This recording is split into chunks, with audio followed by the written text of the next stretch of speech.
I won't take any lectures on the Crown Estate from the SNP, whose mismanagement of the Scottish seabed has seen Scottish assets sold off on the cheap. We are focused on doing whatever it takes to secure the more than 5,000 jobs and billions of pounds of investment the Crown Estate can help unlock for Wales. Tony Antoniazzi. Thank you, Mr. Speaker. Devolving the Crown Estate sounds like such a wonderful idea, but the truth is it really isn't. The continued lobbying and loud chat about devolving the Crown Estate is jeopardising future investment in Wales and jobs. Does she agree with me? Yeah. I thank my honourable friend for her question. She's absolutely right. If we were to devolve the Crown Estate and introduce a new entity, that would risk market fragmentation, it would complicate existing processes, and it would delay further development offshore, jeopardising those jobs and that investment.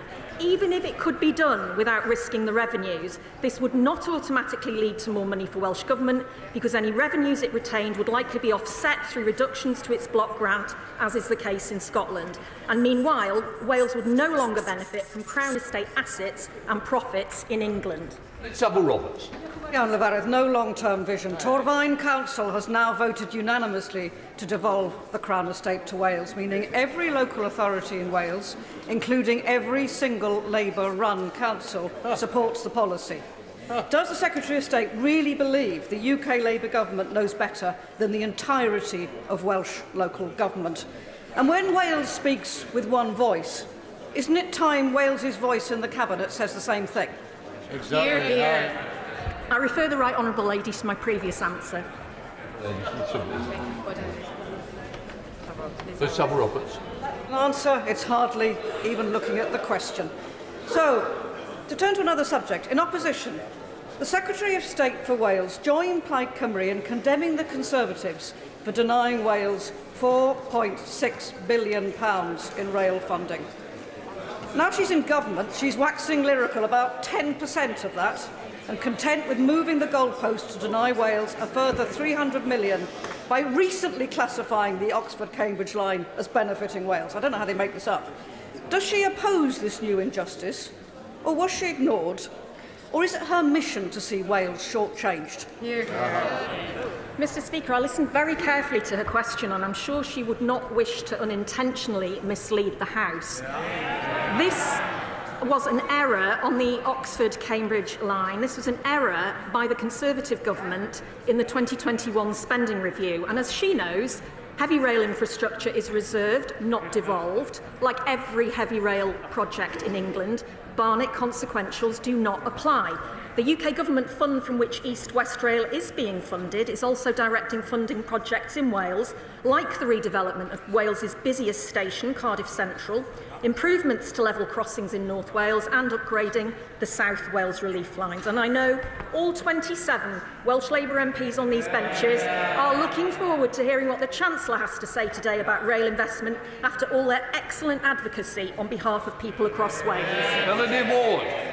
Question 2, please, Mr. Speaker. Minister. Mr. Speaker, with your permission, I will answer questions 2 and 3 together. At the spring statement, the Chancellor announced a £2.2 billion increase to the defence budget for 25-26.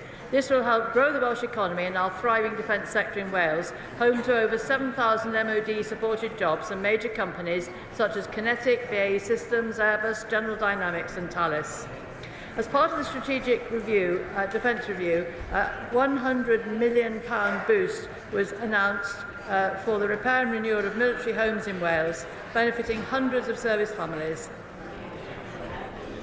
Mr. Speaker, I was glad that the Government Strategic Defence Review was launched in Scotland last week, where increased defence spending will create new jobs and fuel economic growth, despite the SNP's refusal to back it. I was similarly pleased that the SDR included hundreds of millions of pounds of investment into forces housing in both Wales and Scotland, and asked the Minister to update the House on the positive impact the review will have in Wales, as it will across the Union. Well, indeed, I absolutely warmly welcome the £100 million boost for military homes in Wales as part of a £7 billion spend tackling the state of the armed forces accommodation in this Parliament. This will support urgent repairs such as fixing boilers, roofs and tackling damp and mould, and facilitate the long-term renewal of military housing for hundreds of service families across Wales. This is following our action to bring 36,000 homes on the defence estate back into public ownership, including over 700 in Wales. Thank you, Mr. Speaker. The Strategic Defence Review will make Wales and the rest of the UK safer at home and stronger abroad, just as it will my constituency of Gillingham and Raynham. Does the Minister agree with me that the SDR is further proof that only Labour can be trusted to protect our union, while parties opposite wring their hands, wish they did more when they were in power, or look for ways to make apologies for foreign aggression? Well, indeed, Mr. Speaker, I absolutely agree with my honourable friend. While the Conservatives failed to deliver a plan for our defence industry and left our homes for heroes in poor condition, Plaid Cymru plot to leave NATO and Reform cosy up to Putin, Labour invests in our military, our security and our veterans. Robertson. Thank you, Mr. Speaker. The Minister sounds unexpectedly optimistic given so many question marks remain over promises and aspirations for defence spending. Can she confirm the impact of handing over the Chagos Islands and billions of pounds to Mauritius? Can she confirm the impact on Wales of that decision?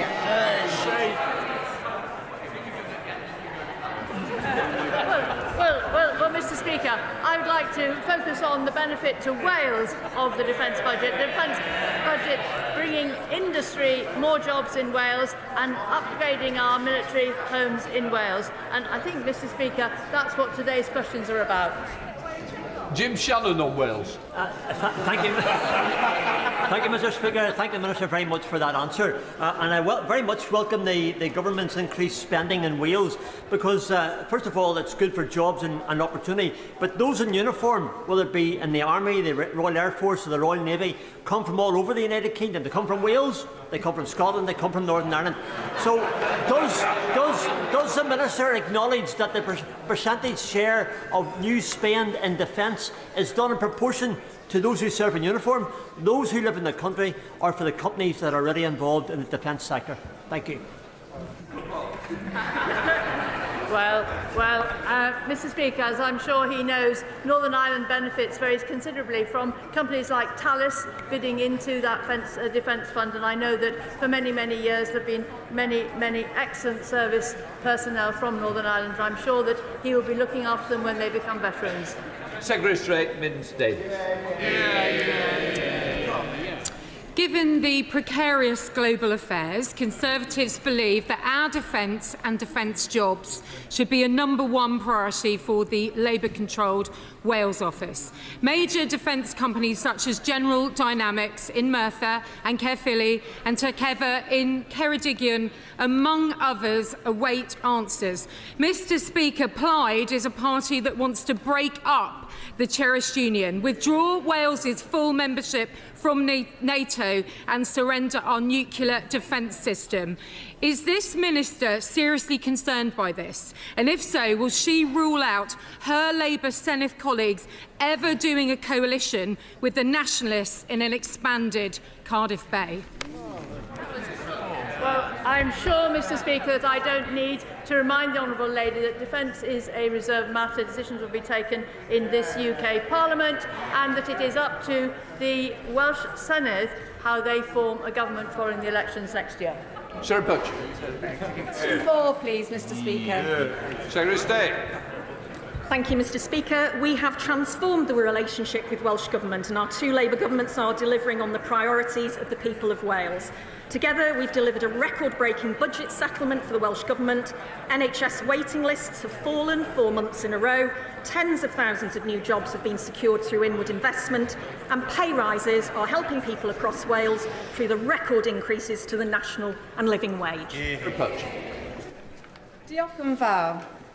Welsh Labour have been in power in Cardiff Bay for 26 years. In that time, Wales has fallen further and further behind its nearest neighbour in the Union in almost every key devolved area. Welsh household incomes are lower than in England. Welsh employment rates are lower than in England. Welsh life expectancy is lower than in England. Is the Secretary of State proud of her party's record in Wales? Can I thank the honourable member for her question? Actually, the positive impact our UK and Welsh Labour governments are having is clear in how the Welsh economy is changing. Employment has increased significantly in Wales, unemployment and economic inactivity have fallen, and real total wages have increased right across the UK. Alex Berry-Scott. Mr Speaker, the safety and maintenance of coal tips are a totemic issue in Wales, including in my constituency in Cardiff West. And this clearly, the relationship between Welsh Government and this Labour Government with the funding given to coal tips at the last budget signifies the importance of the union between our two governments. Can the Secretary of State therefore help illustrate to me why Plaid Cymru, when given the opportunity to vote on this in the Senedd in March, voted against coal tip funding? Can I thank my honourable friend for his question? And he raises an important point. Ensuring coal tips across Wales remain safe is of the utmost importance, and unlike the Conservative government, we committed £25 million funding this year for essential work to keep tips maintained and safe. So quite why Plaid Cymru voted against that additional funding, and the Conservatives in the Senedd, is beyond me. They need to explain it to our former coal mining communities. Secretary of State Mims Davis. Does the Minister prefer peanuts, cashew nuts or simply scraps for Wales? The fabled two Labour governments in lockstep is simply a myth for voters.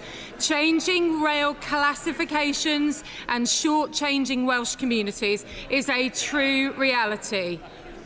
Is the Minister concerned by today's reported peanuts? Because when did she become aware of just over £400 million, the poultry settlement to come to Wales? How will it be split to Welsh Government? How does she think it compares to our government's £740 million on rail alone? And if so, what specific action did she take to argue for Wales and its fair share and its place in the Union? Thank you, Mr Speaker. Her party was in government for 14 years when Wales got 1% of rail enhancement budget when it has 11% of the whole UK network. Her party are responsible for the historic underfunding of Welsh Rail, and we'll hear from the Chancellor this afternoon about what this government is going to do about it. Right, David Chabot, Liberal Democrat spokesperson. Thank you, Mr Speaker. The border we share with England is a very porous one, and that's of critical importance to our agricultural community in mid-Wales, particularly livestock farmers whose supply chain reaches from one side to the other. She'll be aware that the farming community is very concerned about the outbreak of blue tongue. The Royal Welsh Show has already had to say no to entrants from England. So will she meet with me and the livestock markets affected in my constituency to help find a solution for them? Can I thank the honourable member for his question? Obviously, the Royal Welsh Show is a landmark event in the calendar in Wales every year. I'd be very happy to offer him a meeting with the Minister at the Wales office responsible for farming. Ruth Jones, Chair of the Select Committee. Question number 5, please, Mr Speaker. Minister. With your permission, Mr Speaker, I will answer questions 5 and 13 together. The UK Labour Government is putting Wales at the forefront of its mission to make the UK a clean energy superpower, creating jobs, lowering energy bills and raising living standards for families across Wales. Only last month, my Right Honourable friend, the Secretary of State, announced a £12.5 million funding to support green advanced manufacturing and the National Net Zero Skills Centre of Excellence in Port Talbot. Mr Speaker, Wales has a phenomenal tidal range which promises green growth and industrial employment to Wales and beyond. The Severn Estuary Commission has completed its recommendations and tidal lagoons are ready to go. So what steps is the Secretary of State taking with other Cabinet colleagues to ensure tidal will play a prominent role in the transition to clean energy? Thank you very much, Mr Speaker. The Government remains open to considering well-developed proposals for harnessing tidal range energy, and the National Energy System Operator, NESO, has launched a research innovation project to model the impacts and value of tidal range. and I'm very pleased to be able to tell my honourable friend that we're expecting the report from this work tomorrow, and we will be considering its findings. More broadly, Mr Speaker, Wales has huge potential for green jobs, and in April the Prime Minister announced a £300 million boost for Great British Energy to invest in offshore wind supply, and Wales is very well placed to benefit from this. Matt Rodder. Question 13, Mr Speaker. Wales has an enormous role to play in the rollout of green and clean energy, which will benefit all the residents of both Wales and the UK. Can the Minister explain the steps that she has taken to roll out this important work in Wales? Thank you. I thank my honourable friend for his question. Wales does have a huge role to play in our clean energy mission and has excellent resources and a skilled workforce. We are supporting innovative renewable technologies like the tidal stream on Anglesey and the floating offshore wind in the Celtic Sea, which has the potential to deliver up to 5,000 new jobs. Ann Davies. Mr Llefarydd, green energy deserves green transmission. So will the Minister commit to undergrounding any new electric transmission in Wales? Well, I commend the honourable member for her campaigning on this issue, but as I'm sure that she does understand, the cost of undergrounding is very significant, and so we have said very clearly that our position is that overhead lines should generally be the starting presumption, except for in nationally designated landscapes. Mr Speaker, people of all ages welcome Wales's role in creating a clean energy superpower in this country. But pensioners in particular, of course, had to go through last winter, freezing cold, tens of thousands more going to A&E. So will the Minister, who we all know is a very decent member of the Labour frontbench, do what the Chancellor refused to do? And apologise to those pensioners who lost that funding when they needed it most. I should just remind the House, Mr Speaker, that we did maintain the triple lock, which gave pensioners a boost of over £400 this spring. And as he well knows, pensioners will again benefit from the winter fuel allowance. Next, please, Mr Speaker. Mr Speaker, with your permission, I'll answer questions 6 and 11 together. Since July, we have driven over £1.5 billion private investment into Wales, delivering hundreds and hundreds of jobs. Last month, I was delighted to welcome Knauf's Insulation's new £170 million investment in Shotton. Our Welsh free ports and investment zones will unlock further private investment and deliver tens of thousands of jobs across all 4 corners of Wales. Last month, Lloyds Bank reported a significant increase in Welsh business confidence, and our industrial strategy will provide further confidence to invest in Wales. Joanna Baxter. Thank you, Mr Speaker. This Labour government is creating good, well-paid jobs across the whole of the UK, including in my constituency of Paisley and Renfrewshire South.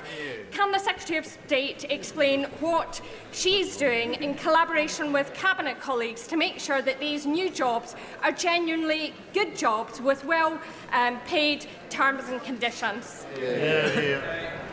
My honourable friend is right to highlight the Labour government's record for creating hundreds of thousands of new jobs across the UK. In Wales, we have 2 Labour governments working together to create new jobs in our green industries, advanced manufacturing and more. And I hope that Scotland also gets to experience the benefit of 2 Labour governments working in partnership when the SNP are resigned to the wilderness at next year's election. Rachel Hopkins. Thank you, Mr Speaker. The multi-billion pound deal to secure a new universal theme park in Bedfordshire is a major example of how this government is backing our crucial culture sector, creating new jobs and boosting living standards for my constituents and the wider region. Can the Secretary of State set out what the UK and Welsh Labour governments are doing to support the culture sector and create new jobs in Wales? Well, I absolutely agree with my honourable friend. There will be many people in Wales looking forward to visiting the new Universal Studios in her constituency. And in Wales, we are supporting a thriving creative industries sector, which our industrial strategy has rightly identified as providing more potential for huge economic growth in the years ahead. We've confirmed £10 million to upgrade Venue Cymru in Conwy, the largest arts centre in Wales outside Cardiff, and £5 million to fund repair works to the Newport Transporter Bridge, both of which play a crucial role in the tourism economy. Welsh governments are also investing £12 million in the Elan Valley Lakes project through the Mid-Wales Growth Deal. Thank you, Mr Speaker, and can I thank the Minister for her answer. Job creation in Wales is vitally important. Therefore, what representation has she made on the part of businesses in Wales and indeed the rest of GB who are now being forced to no longer supply businesses in Northern Ireland because of the outrageous and unnecessary parcel border that exists in the Irish Sea? What is she doing to right the wrongs of the ongoing damage of the Protocol and the Windsor Framework to our union and our economy? She will know that this government's #1 mission is economic growth. We are creating jobs all around the country. We are building the economy. We have fixed the foundations, and we will hear more from the Chancellor this afternoon on what will happen in the years ahead. Secretary of State Nims Davis. Turbocharging the Welsh economy. Frankly, the economy at all is vital for social mobility and prosperity. We delivered 2 Welsh investment zones, 2 free ports and over £1 billion in extra funding, and helped over 2 million women into the job market across the UK. Yet the UK and Welsh Labour governments are undoing this work. Their job tax, their tourism tax, the 20-mile-per-hour default speed limit, acting as a hammer blow to business confidence, particularly in the hospitality sector. Mr Speaker, now disgracefully, unemployment rate for young women in Wales up by 4.6%. Will the Minister join with me in calling for these damaging policies to be dropped so our young women can get into the workforce and progress? Mr Speaker, I'll say again that the positive impact our UK and Welsh Labour governments are having is clear in how the Welsh economy is changing. Employment has increased significantly in Wales. Unemployment and economic inactivity have both fallen, and real total wages have increased across the UK.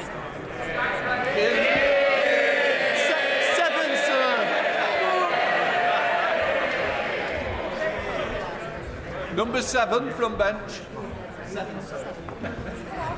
Secretary of State. Thank you, Mr Speaker. Yesterday we announced the biggest nuclear building programme in a generation.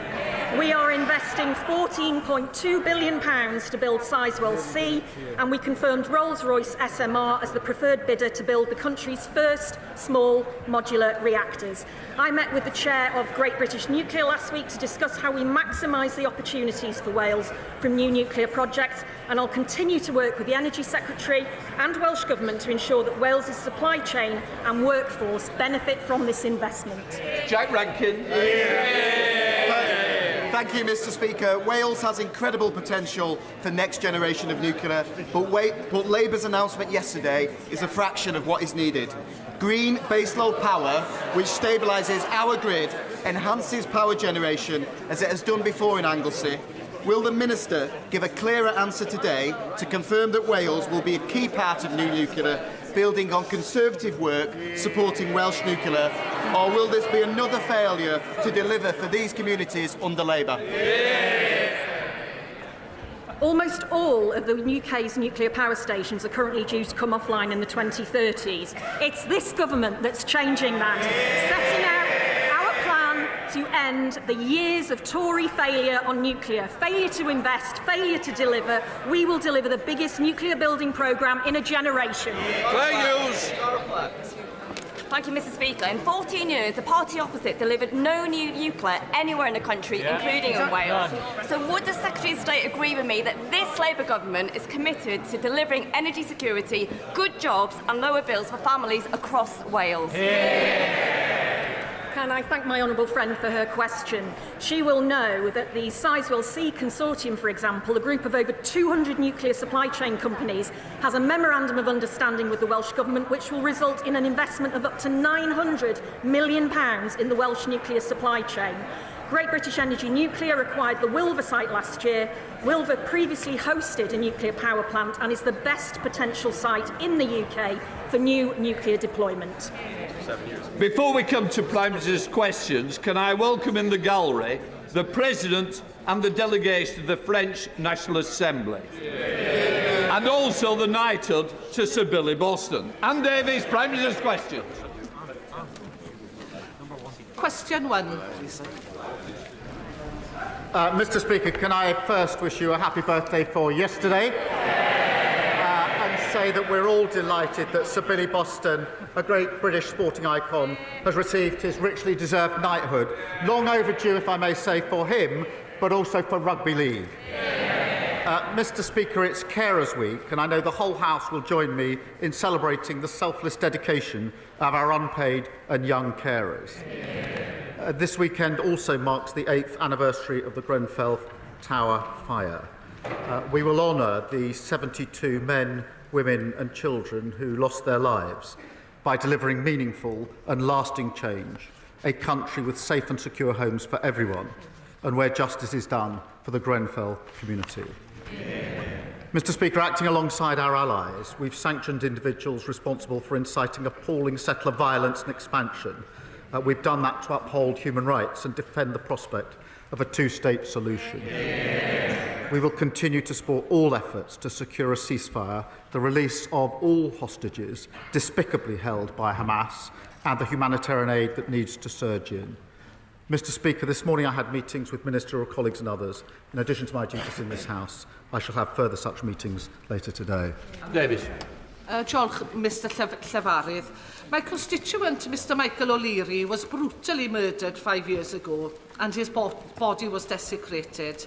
Working alongside the honourable members for York Outer and Montgomeryshire and Glyndŵr, I've made a number of requests to discuss his and other victims' cases with ministers and to explore introducing legislation making the desecration of a body a criminal offence. Would the Prime Minister meet with Mr O'Leary's family, along with other victims' families, including April Jones of Machynlleth and Sarah Everard and Helen McCourt, to hear why they are calling for a new criminal offence of desecrating a body to be introduced? Well, can I thank her for raising this horrific case and the other similar cases, and my thoughts, and I'm sure the thoughts of the whole House, are with Michael's family and all those affected by such vile crimes. I think we all need to listen to what they have to say. I know she's been working with the Honourable Friend for York Outer on this issue, and I pay tribute to her and all of those that are working so hard on this issue, and I'm sure the Justice Minister will be in touch at the first opportunity to take this forward, and I thank her again for raising a really important issue. Simon Offer. Thank you, Mr. Speaker. Prime Minister, in Gloucestershire, after 14 years, waiting lists for both physical and mental health are finally falling. So last week I hosted a round table with young people and heard how music and arts programmes like the fantastic Gloucestershire Music Works are transforming mental health outcomes. I also chaired a panel on comedy on prescription in South by Southwest with Lou Jackson and Jonathan Pye, utilising laughter to improve well-being and reduce waiting lists. So can I ask the Prime Minister to back our campaign in creative health and urge him to go further in reducing waiting lists for all patients? Thank you. Can I comment? He's got great expertise. He's worked for many years in the NHS as a GP, and I support the work that he's doing. Our plan for change has cut waiting lists, as he points out, by almost 5,000 in his local trust, and we're going further, including through state-of-the-art radiotherapy machines rolled out across the country, Mr. Speaker. There's one going into his constituency, more scanners going to 27 other hospital trusts, including 2 hospitals in the constituency of the Leader of the Opposition.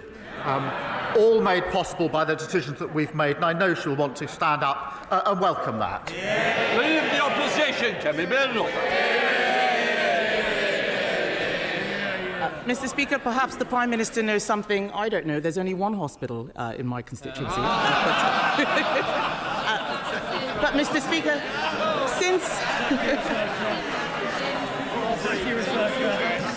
Mr. Speaker, since Labour took office, Mr. Speaker, inflation has nearly doubled, growth has halved, and unemployment has surged. Is this what the Prime Minister meant when he tweeted that the economy is improving? Minister. Mr. Speaker, since the general election, 500,000 more people are in work. And I know she doesn't mention that. She's fixated on talking Britain down. We're investing in the future. Mr. Speaker, even in the last 2 weeks, the Strategic Defence Review, 30,000 new jobs building submarines. Yesterday, the Sizewell announcement, 10,000 new jobs. Tens of thousands of construction jobs building the social and affordable housing that was announced this morning. That's the difference that Labour makes in government. Mr. Speaker, he must be talking about a different economy. All of us in this House heard about unemployment increasing. Unemployment has increased every month since Labour took office. Last year, he said he was taking the winter fuel payment away to balance the books. But the books are not balanced. In fact, they are worse. This year, the deficit is forecast to be £10 billion higher since the budget. Not since last year's election, since the budget. In what way are the books now balanced? Mr. Speaker, she's obviously missed the interest rate cuts, the growth figures for earlier this year, the huge, the Strategic Defence Review, local transport, £15 billion going in, free school meals, Sizewell, social housing. Mr. Speaker, but she stands there to lecture us, and I say Liz Truss is obviously back in vogue, advising reform officially now, haunting the Tories, and I remind her that the Shadow Home Secretary, I think he was then Chief Secretary to the Treasury, he gave the Liz Truss budget, Mr. Speaker, 9.5 out of 10. The Leader of the Opposition said what was wrong with Liz Truss's budget was not necessarily the package, that was all right, it was the way it was sold. They've learned absolutely nothing. Mr. Speaker, he loves talking about Liz Truss because he loves talking about Liz Truss. Why? Why? Because he wants to hide from his own economic record. He's a coward. He's a coward. Every time he stands up there and talks about Liz Truss, it's because he is scared about talking about his record and what is happening to the economy out there. Let's bring it back to the U-turn which he's running away from. A U-turn on a policy that his MPs went out defending time and time again. Let's go through what's happening here. 1 minute, they said it was right to take the winter fuel payment away, that there might be a run on the pound. The next minute, they said it was right to give it back. This is laughable. He stands there all puffed up and self-righteous. Why can't the Prime Minister just admit that he made a mistake? Mr. Speaker, they left a £22 billion black hole that we had to fill, and that's why we took the right decisions. We've stabilised the economy. That's why we've seen 4 interest rate cuts. The triple lock is committed to on this side. They say it's unsustainable on that side. That's £470 for most pensioners and good Q1 growth. 3 weeks ago, I said that I wanted more pensioners to be eligible for winter fuel. I'm really pleased we set out the threshold and the certainty that is needed. And she says I don't want to talk about my record. What about 3 trade deals, record investment, free school meals, breakfast clubs, social and affordable housing, defence review, Sizewell? We could go on all morning, Mr. Speaker, but we've got the Chancellor who's going to say even more in a minute. Mr. Speaker, I think she at the weekend said that she would be getting better in the role. She could start with apologising for the Liz Truss budget. That would be better. Mr. Speaker, I get better every week. He gets worse. Yes, he gets worse. Last week, Mr. Speaker. If you think that is a good look, it is a very bad look. And think twice before you try to shout somebody down in that way. Hey, Ben. Mr. Speaker, last week he had to get his lines from the Russian embassy. I think we all know that he is getting worse, and what he does not want to talk about is how he is going to make the economy better. That is what the people out there want to hear, and he's got no answers. His trade deals have unravelled. The Strategic Defence Review, everyone out there is asking where is the money coming from, and the fact is he doesn't know how to balance the books. The Chancellor says the winter fuel payment U-turn won't be funded through higher borrowing.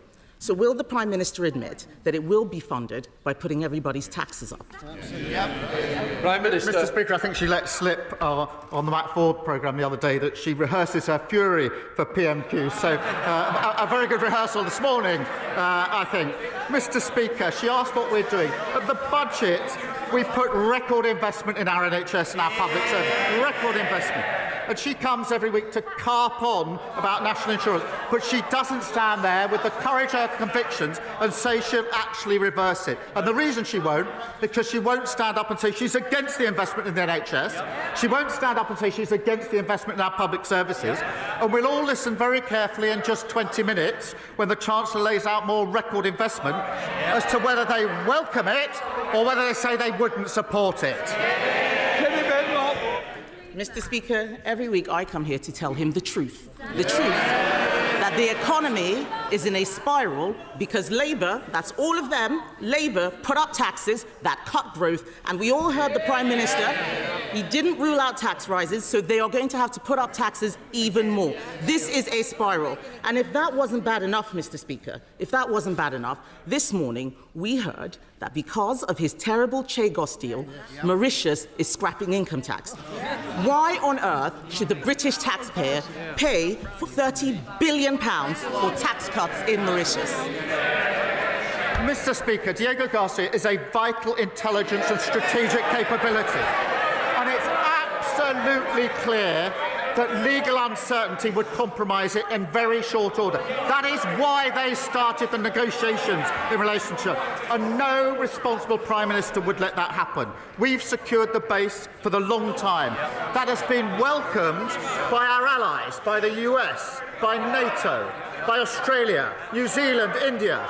It's been opposed by our adversaries, Russia, China and Iran. And in the second column, we add reform, following Putin, and the Tories following reform.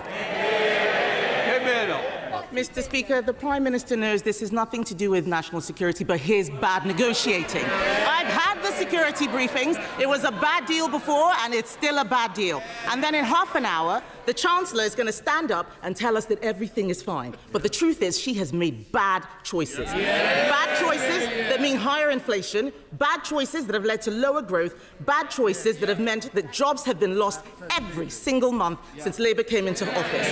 That's hundreds of thousands of families who've lost their income in Stoke, in Grangemouth, in Luton. Those are their constituencies, businesses across the country. The Chancellor has lost all her headroom. She's fallen out with the Cabinet. She's making unfunded spending commitments which she promised not to do. Isn't the truth that we have got the wrong Chancellor and the wrong priorities?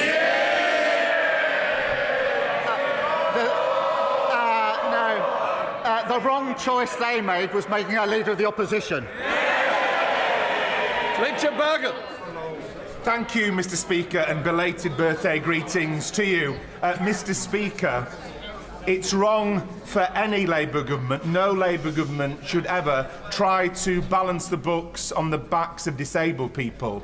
Yet in just a few weeks' time, that is what the Prime Minister will ask this House to do. Many of us will not be able to go along with that because it will mean that people who need assistance to cut up their food, to wash themselves, to dress themselves and to go to the toilet will lose the PIP they currently get. That's vital support. This week, the Prime Minister changed direction on winter fuel payment. Will he do the same in relation to this and now drop these disability benefit cuts? Mr. Speaker, it's very important we make the changes to our welfare system. It's not working. It needs reform. I think everybody agrees with that. It doesn't work for anyone. We will do so on a principled basis that those who can work should work. Those that want to work should be supported to do so, and that we must protect those with the most severe disabilities who will never be able to work. And we're doing that by ending reassessments and paying a new premium. The Liberal Democrats, Sir Ed Davey. Thank you, Mr. Speaker. Can I join others in wishing you belated happy returns for yesterday? And can I welcome the government's sanctions of ministers in the Netanyahu government, Ben-Gvir and Smotrich? The violence they've incited, the settler violence they've incited against innocent Palestinians on the West Bank is intolerable, and the government were right to act. And as it's Carers Week, Mr. Speaker, can I pay tribute to the millions of unpaid family carers across the country and recognise the challenges that they face? Mr. Speaker, the last Conservative government left our health service on its knees. We've heard reports that the NHS will get extra funding in the spending review. If it does, we will support that.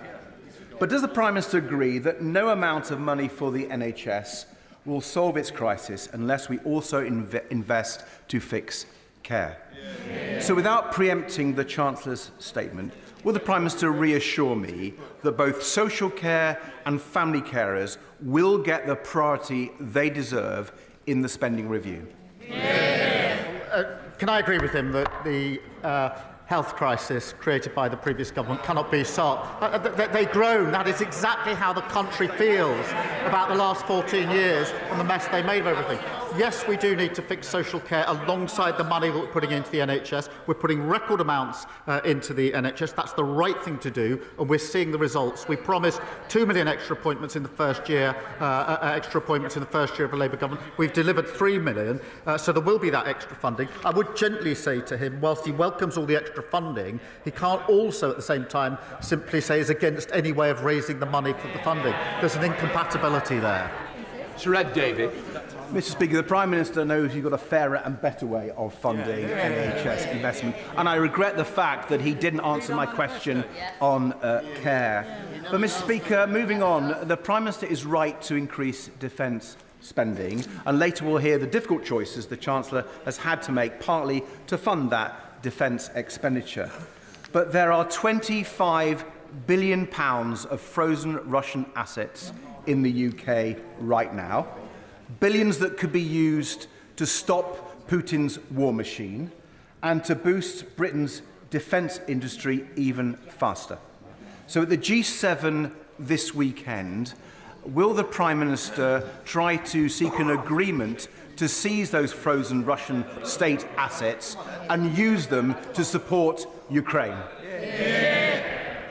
Well, as he knows, that is an issue that's being considered, but it is complicated, and there are a lot of countervailing factors that need to be carefully balanced in a decision that can be made. We are talking to allies about it, but I don't want to pretend to the House that there's an easy answer on this, because there isn't. Thank you, Mr. Speaker. More jobs, cheaper bills. That was our promise on net zero.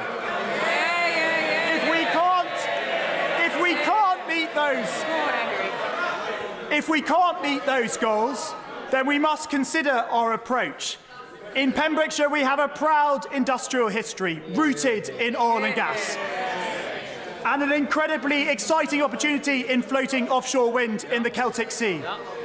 So can the Prime Minister assure me that he is committed to a just transition that protects and creates jobs? I thank him for raising this. I believe this government must seize the opportunities of net zero for working people, creating good skilled jobs, taking off the roller coaster of volatile fossil fuel markets.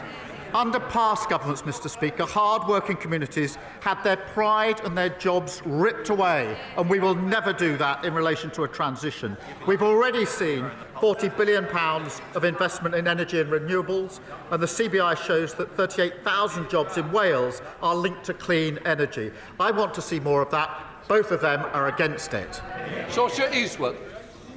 Thank you, Mr. Speaker. Mr. Speaker, with your indulgence, I just want to pay tribute to the Police Service of Northern Ireland briefly for tackling public order in Northern Ireland over the last 2 nights with over 30 police officers injured. I'm sure the whole House would want to join with me in that and also condemning the racist violence. Mr. Speaker, whether it's the cardiac scandal at the RVH in Belfast, the cervical smear scandal in the Southern Trust, the COVID-bereaved families, or the crash of Chinook Zulu Delta 576, all of which has impacted my constituents in Lagan Valley. The common thread here is that families simply wanted the truth. but they were let down by institutions at every cut and turn. Will this government urgently introduce a duty of candour bill and ensure that it reflects what the Hillsborough Law Now campaigners and families have fought so very hard for? Can I start with the important point she makes about Ballymena? And I utterly condemn the violence that we've seen overnight in Ballymena and in other parts of Northern Ireland, including against PSNI officers. It is absolutely vital that the PSNI are given the time they need to investigate the incidents concerned, rather than face mindless attacks as they seek to bring peace and order to keep people safe. And the Northern Ireland Secretary is in touch with the PSNI and the Executive, and I'm being kept updated in relation to that. In relation to the tragic cases that she raises, firstly, I thank her for raising them, and it is important that we have a legal duty of candour. We will be introducing that because, as she says, there must be the truth here based on all people being dealt with on the basis of dignity, fairness and accountability. Thank you. Yasmin Qureshi. Thank you, Mr. Speaker. In the words of the former Israeli Prime Minister, what we are witnessing in Gaza is indiscriminate, limitless, cruel and criminal killing of civilians. More than 50,000 people have been killed, children have been shot while queuing for bread. A growing number of genocide scholars, including leading Israeli academics, believe that a genocide is taking place. Under international law, we have a duty to prevent genocide. I served on the UN mission in Kosovo. We acted to stop mass killing there. What is the difference now? Will the Prime Minister please intervene immediately to alleviate human suffering and take steps to recognise the state of Palestine? Mr. Speaker, she'll have seen the statement we made yesterday and the actions that we're taking with allies. The humanitarian situation is dreadful and distressing, and scenes that we've witnessed outside aid distribution centres are frankly heartbreaking. More aid is needed at volume and speed into Gaza, and Israel's plan for aid delivery is inadequate and insufficient. What is needed is for the UN and other agencies to deliver that aid according to well-established mechanisms, and Israel must allow this. Mr. Speaker, we are working with allies to do all that we can to make this happen, as well, of course, to get the hostages out who have been held for a very long time and a desperately needed return to a ceasefire. Alex Easton. Thank you, Mr. Speaker. Prime Minister, there are significant concerns regarding the potential job losses at Spirit Aerosystems stemming from the deal with Airbus. Would the Prime Minister agree with me and intervene to bring all the main players, including the unions, the Business Secretary and the Secretary of State for Northern Ireland, around the table to ensure these jobs are protected, especially considering the scale of the issues akin to the challenges faced by British Steel? And also, there is an issue for Northern Ireland businesses with the outworkings of the Northern Ireland Protocol and the Windsor Framework. Can the Prime Minister give me reassurances that he's working to resolve all those issues? Well, I'm grateful to him for raising this important case of Spirit Aerosystems in Northern Ireland. I know how important it is for the workforce. I've visited them myself on more than one occasion. Airbus's decision to expand UK operations is good news for the sector and testament to world-class manufacturing expertise, and I want to see those high-skilled jobs protected. The Northern Ireland Secretary has met Airbus, the trade unions and assembly representatives to discuss the best outcome.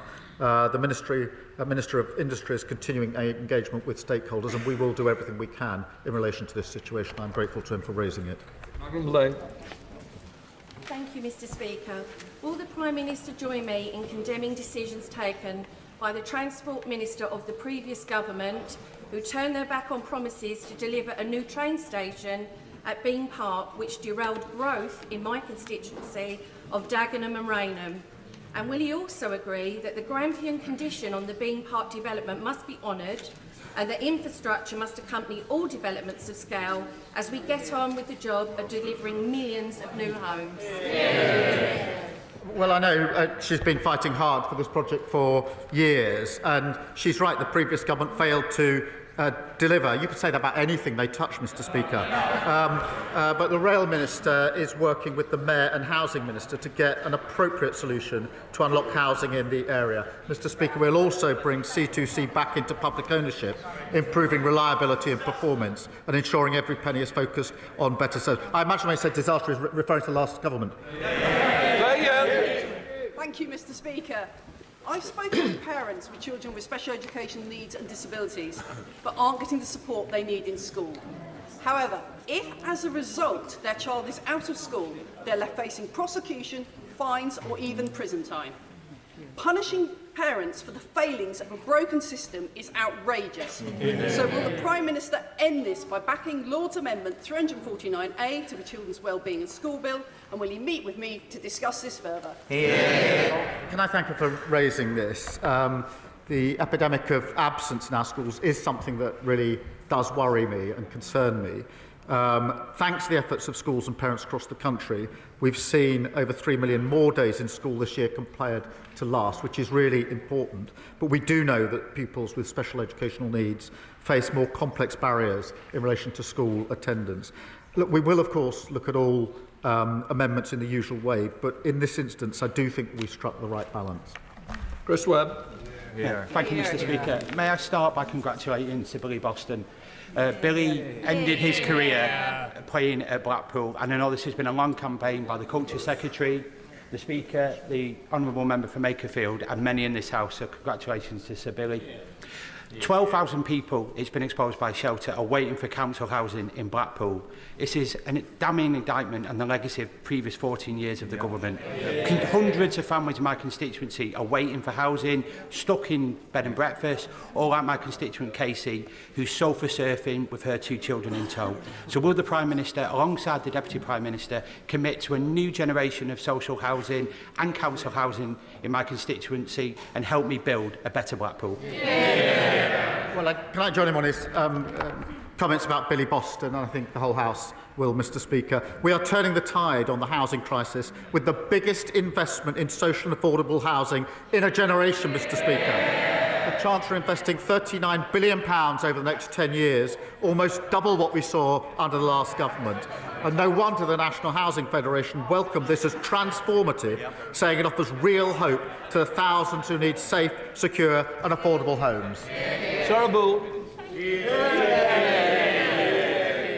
It is National Diabetes Week, and as someone living with type 1, as we both are, Mr. Speaker, we are more than aware of the serious complications of diabetic ketoacidosis, KDA, which, if not caught early enough, could prove fatal. Now, a quarter of children are diagnosed with type 1 diabetes when in KDA, and that could be avoided with early diagnosis. So will the Prime Minister commit to rolling out a national, universal screening programme, as seen in Italy, for type 1? Can I thank her for championing this really important issue? My late mother had diabetes, and so I know firsthand just what a struggle it can be and how important it is. Type 1 diabetes is not preventable, as she knows, but the sooner we can reach people, the sooner we can care for them. And we have a screening programme in the UK available to families across the country, and over 20,000 children have already taken part. It is really important that we continue to deliver that, but can I thank her for continuing to champion this and to raise her voice on this very important issue. Durham Pappy. Thank you, Mr. Speaker. It is crystal clear how social media and smartphones are harming our young people, with cyberbullying, addiction and exploitation absolutely rife. Governments elsewhere are taking bold action. I understand ministers are considering a 2-hour limit, but that's per app rather than per day. I know the Prime Minister takes this seriously, so can he update the House on what he wants to see happen and what action this government will take to protect our children? It is important that we take action to protect our children, and from July, Mr. Speaker, tough new rules will mean platforms must protect children in the UK from seeing harmful and violent content. We do need to look at other measures needed to create safer online experiences for young people, and we won't hesitate to take further steps. Speaker, concerning your statistics showed that delays for cancer treatment in North Norfolk are greater than the national average. Much of this relates to the struggles that we face specifically as an older rural constituency. I was elected on a promise to get our NHS back and fighting fit after the criminal damage inflicted on it by the Conservatives. Would the Prime Minister recognise that rural health services face acute and specific challenges? And can he give his word to the people of North Norfolk that the reforms and spending we need will come forward to address this? Can I thank him for raising this really important issue for his constituents? I think it does impact rural areas in particular. We've set out record funding for the NHS. We have our cancer plan, and I can give him that reassurance. This is the final question, John Eary. Thank you, Mr Speaker. The Prime Minister and members across this House would have witnessed this spectacular victory for Davy Russell in Scottish. Hall and Stonehouse by-election. My constituents are sick of SNP failure and they voted for change for their NHS, their schools and for Scotland. So can I ask the Prime Minister, has he seen the calls from within the SNP for John Swinney to resign? And does he agree with me that a leader who has only ever lost elections to the Labour Party should stay put? Well, can I pay tribute to her for the role that she and others played in seeing Davy Russell elected? He will be a dedicated champion for her and her constituents. And after nearly 2 decades in power, the SNP got their verdict last Thursday. Scotland wants change, and they know the SNP are completely out of ideas. That's why they want a Labour government to deliver real change. Right, that completes Prime Minister's questions. We now come. I call the Chancellor of the Exchequer to make a statement. Rachel Reeves.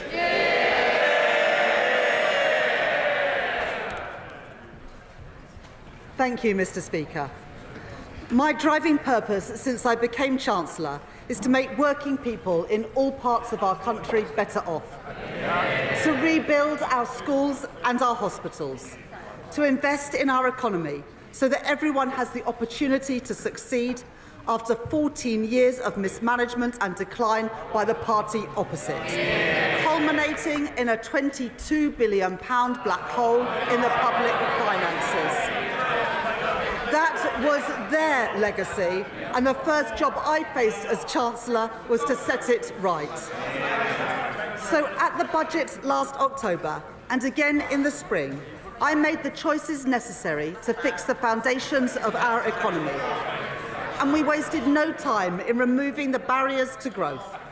The biggest overhaul of our planning system in a generation, launching Britain's first National Wealth Fund and reforming our pension system to unlock billions of pounds of investment into our economy. We are starting to see the results. The stability that we have provided has helped support 4 cuts in interest rates, saving hundreds of pounds a year for families with a mortgage. Real wages have grown by more in the first 10 months of this Labour government than they did in the first 10 years of Conservative governments. And the latest figures show that we are the fastest economy growing in the G7. With countries around the world lining up to do business with Britain again, with new trade deals with India, the United States and with the European Union too. We are renewing Britain. But I know that too many people in too many parts of our country are yet to feel it. This government's task, my task as Chancellor, and the purpose of this spending review is to change that, to ensure that renewal is felt in people's everyday lives, in their jobs and on their high streets. The priorities of this spending review are the priorities of working people, to invest in Britain's security, in Britain's health, and to grow Britain's economy so that working people are better off. Mr Speaker, today I am allocating the envelope I set out in the spring. I am enormously grateful to my excellent team of officials at the Treasury and to my right honourable friend, the Chief Secretary to the Treasury, for his tireless work throughout this process. Crunching the numbers, looking at the assets and the liabilities. And on that note, can I thank all my Cabinet colleagues for their contribution to this process. They are all assets to this Labour government.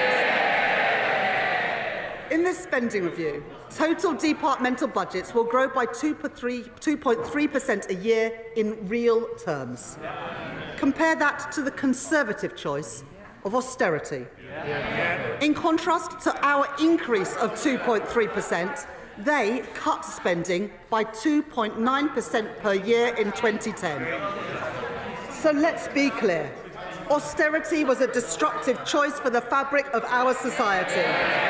And it was a destructive choice for our economy too, choking off investment and demand, creating a lost decade for growth, wages and living standards. That is their legacy. My choices are different. My choices are Labour choices. The choices in this spending review that are only possible because of my commitment to economic stability and to the decisions that this government has made. The Conservatives' fiscal rules guaranteed neither stability nor investment, and that is why I changed them. My fiscal rules are non-negotiable, and they are the foundation of stability and of investment. My first rule is for stability, that day-to-day government spending should be paid for through tax receipts. That is the sound economic choice, and it is also the fair choice, because it is not right to expect our children and future generations to pay for the services that we rely on today. This first rule allows me, as I set out in the budget last year, to allocate £190 billion more to the day-to-day running of our public services over the course of this spending review, compared to the plans of the previous government. My second fiscal rule enables me to invest in Britain's economic renewal, while getting public debt down on a downward path.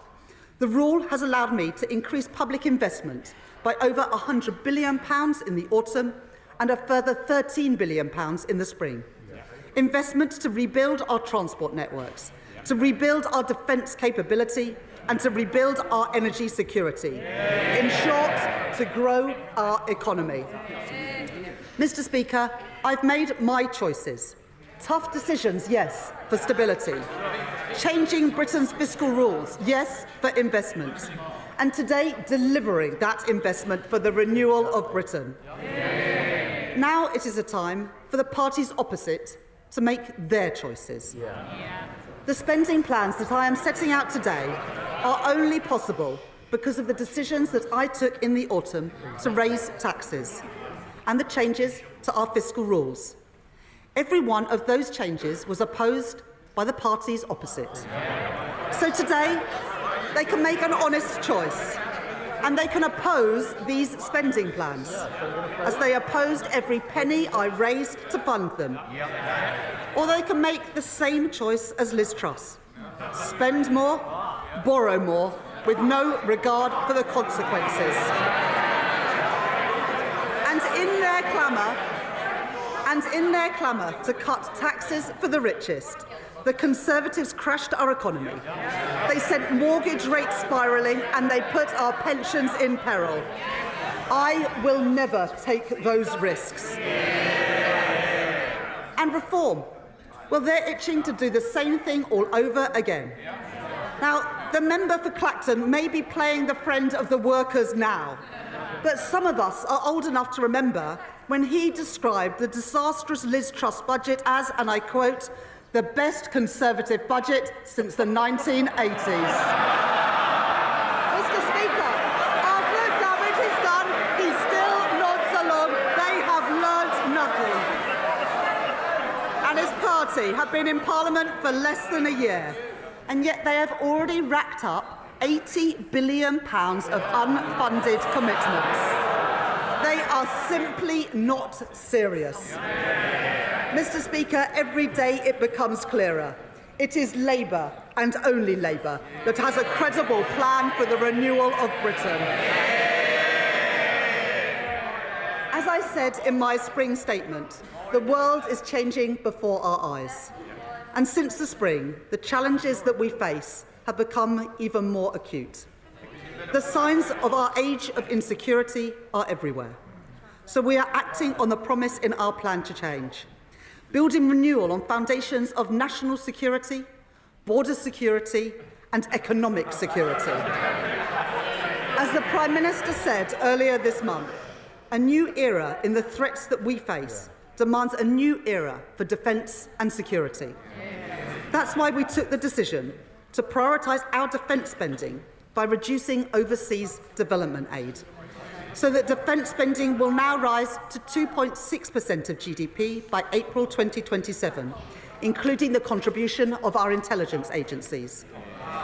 That uplift provides funding for my right honourable friend, the Defence Secretary, with £11 billion increased in defence spending and a £600 million uplift for our security and intelligence agencies.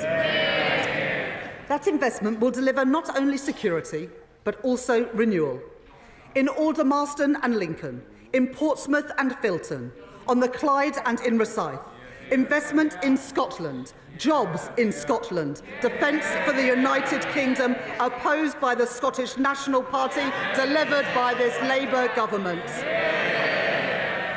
And as we invest in our armed forces, our military technology and our supply chains, that also brings huge opportunities.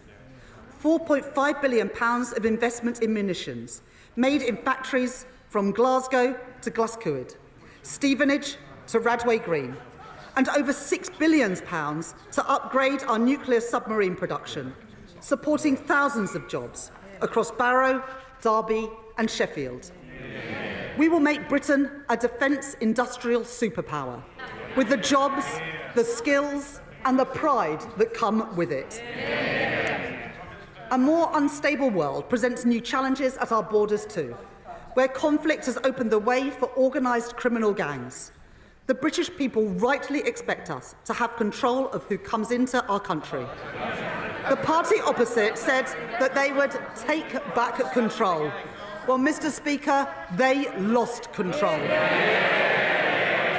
With one failed policy after another. No control, no security. In contrast, in the budget last year, I announced £150 million to establish the new Border Security Command. And today, to support the integrity of our borders, I can announce that that funding will increase with up to £280 million more per year by the end of the spending review for our new Border Security Command. Alongside that, we are tackling the asylum backlog. The party opposite left behind a broken system. Billions of pounds of taxpayers' money spent on housing asylum seekers in hotels, leaving people in limbo and shunting the cost of failure onto local communities. We won't let that stand. So I can confirm today that, led by the work of my right honourable friend, the Home Secretary, we will be ending the costly use of hotels to house asylum seekers in this Parliament. Funding that I have provided today, including from the Transformation Fund, will cut the asylum backlog, hear more appeal cases and return people who have no right to be here, saving the taxpayer £1 billion a year. That is my choice, Mr. Speaker. That is the Labour choice. That is the choice of the British people. And, Mr. Speaker, if we want national security in a dangerous world, that does not stop at the strength of our armed forces or at our border.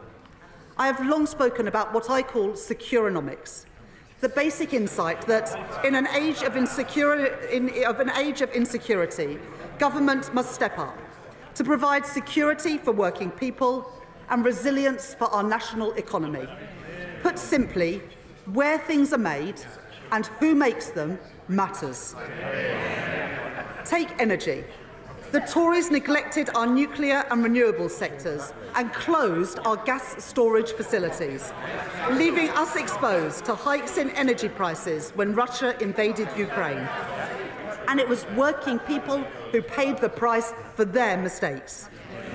On this side of the House, we understand that energy security is national security. And so, because it is the right choice for bills, the right choice for jobs and the right choice for growth, this government is investing in the biggest rollout of nuclear power for half a century. A £30 billion commitment to our nuclear-powered future. Yesterday, my right honourable friend, the Energy Secretary, and I announced £14 billion for Sizewell C, producing the energy to power 6 million homes, supporting more than 10,000 jobs, including 1,500 apprentices, to build the nuclear workforce of tomorrow. And, Mr. Speaker, that's not all. We are investing over £2.5 billion in a new small modular reactor programme. Our preferred partner is Rolls-Royce, a great British company based in Derby. This investment is just one step towards our ambition for a full fleet of small modular reactors, as well as providing a route for private sector-led advanced modular reactor projects to be deployed across the UK. Alongside these, we are making nuclear-approved land available in Sellafield to attract private investment and create thousands more jobs. And I'd like to thank my honourable friend from Whitehaven and Workington for his work in this area. And to strengthen Britain's position at the forefront of a global race for new nuclear technologies, a cause championed by the Mayor of the East Midlands, Claire Ward, and my honourable friend, the member for Bassett Law, and to support pioneering work taking place in West Burton in Nottinghamshire, we are investing £2.5 billion in nuclear fusion. And to back British industries, pioneering work in carbon capture and storage will take place. Last year, we announced funding for 2 sites, on Merseyside and in Teesside, where we are building the world's first commercial-scale CCUS plant. Today, I can announce support for the Acorn project in Aberdeenshire, supporting Scotland's transition from oil and gas to low-carbon technology, a challenge and an opportunity well understood by the leader of Scottish Labour, Anas Sarwar, and by my right honourable friend, the Scottish Secretary. And we are also backing the Viking project in Humberside, a cause long supported by my honourable friend, the member for Great Grimsby and Cleethorpes. And because I am determined to make sure that the energy technologies of the future are built here and owned here, and that those jobs come to Britain, with spending review decisions means that we can invest in the wholly publicly owned Great British Energy. Great British Energy, headquartered in Scotland. These are investments to make sure the towns and cities which powered the last industrial revolution will play their part in our next industrial revolution, to reduce our reliance on overseas oil and gas and protect working families from price shocks. A new generation of energy industries for a renewed Britain. That is my choice. That is Labour's choice. That is the choice of the British people. Economic security relies on our ability to buy, make and sell more here in Britain. In April, this government faced a choice: to let British Steel in Scunthorpe go under or to intervene. We heard representations from workers. Mr. Speaker, that choice was the choice not of the metal trader, but this Labour government. We heard representations from workers, trade unions, and from my honourable friend, the member for Scunthorpe. My right honourable friend, the Business Secretary, and I were not prepared to tolerate a situation in which Britain's steel capacity was fatally undermined. We were not prepared to see another working-class community lose the pride, lose the prosperity, lose the dignity that industry provides. So we did intervene to save British steel and the jobs that come with it, and I am proud of that decision. And this government will invest in Scunthorpe's long-term future and the future of steelworks across our great country, and in a vote of confidence in our homegrown steel. Heathrow Airport, where we are backing London by backing a third runway, has signed the UK Steel Charter, a multi-billion-pound airport expansion backed by Labour, built with British steel. And as we build our train and tram lines, our military hardware and our new power stations. That will mean orders for steel made in Britain. In Sheffield Forgemasters, where we are investing in nuclear-grade steel, and in Port Talbot, where this spending review confirms the £500 million grant to Tata Steel. A future for British-made steel, and a proud future for Britain's steel communities.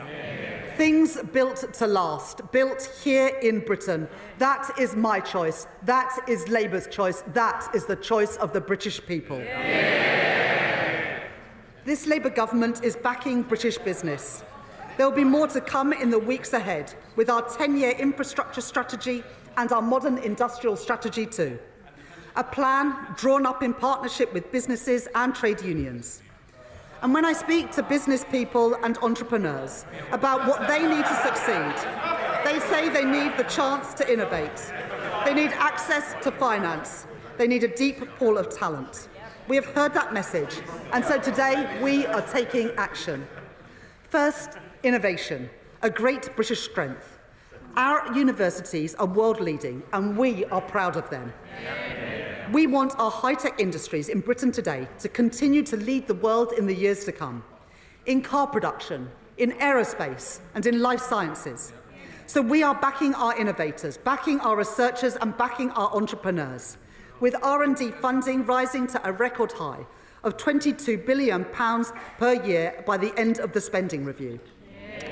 And because homegrown AI has the potential to solve diverse and daunting challenges, as well as the opportunity for good jobs and investment here in Britain, I am announcing £2 billion to back this government's AI action plan, overseen by my right honourable friend, the Secretary of State for Science and Technology.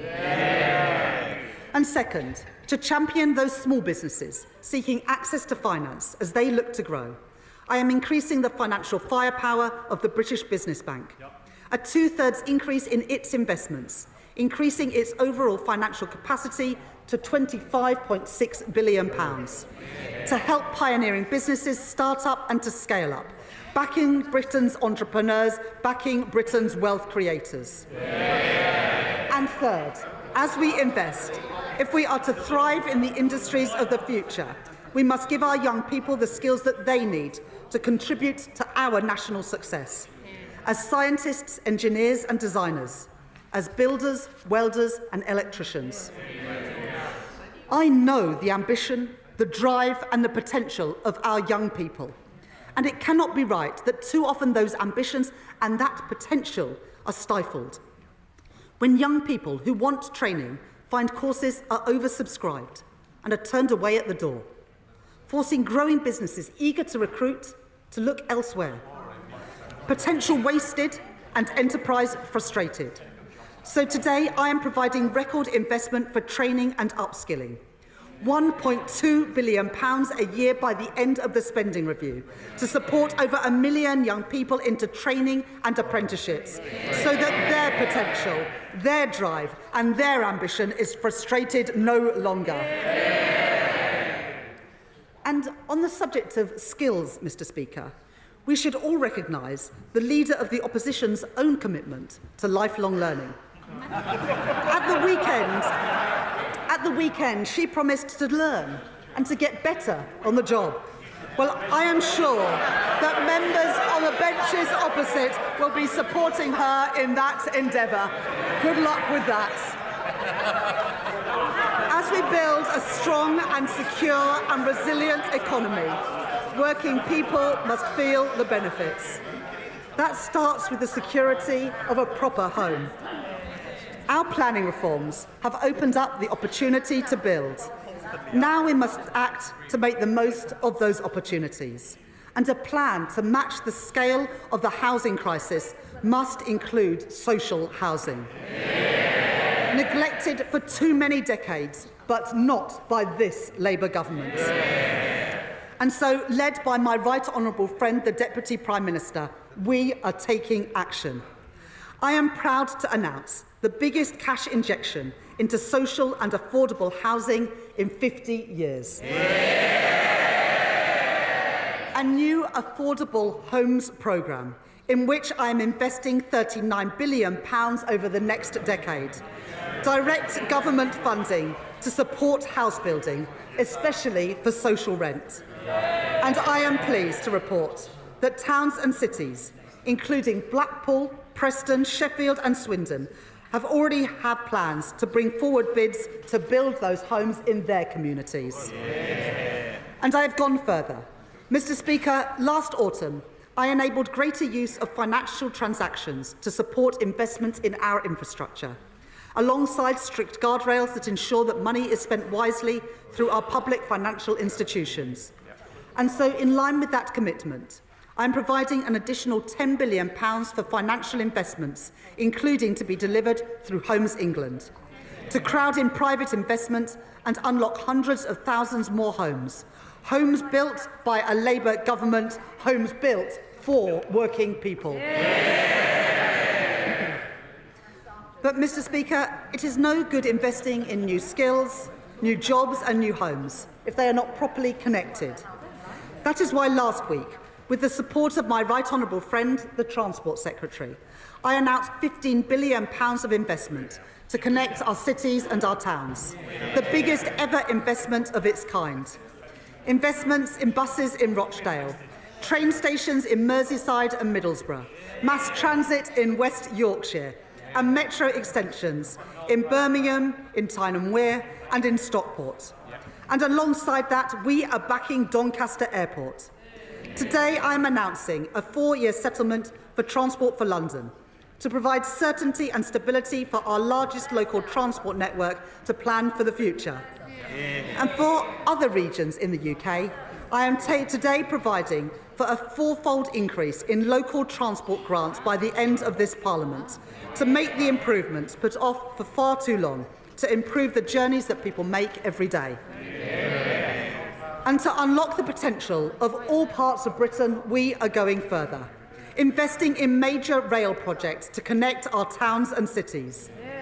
In October, I announced funding for the Transpennine route upgrade, the backbone of rail travel in the north, linking York and Leeds and Manchester, with a quarter of that route expected to be electrified by this summer. I know the commitment of my honourable friends, the members for Huddersfield, York Outer and Colne Valley to this issue. And today I can announce a further £3.5 billion of investment for that route. But my ambition and the ambition of people across the north is greater still. And so, in the coming weeks, I will set out this government's plan to take forward our ambitions for Northern Powerhouse Rail.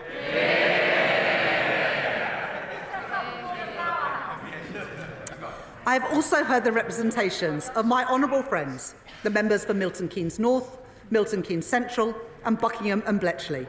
And I can tell the House today, to connect Oxford and Cambridge and to back Milton Keynes' leading tech sector, I am providing a further £2.5 billion for the continued delivery of East-West Rail.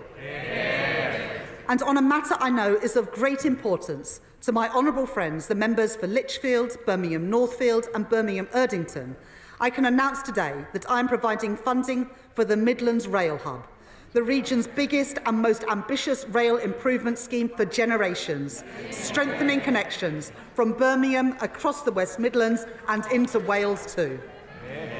Mr. Speaker, for 14 years, the Conservatives failed the people of Wales.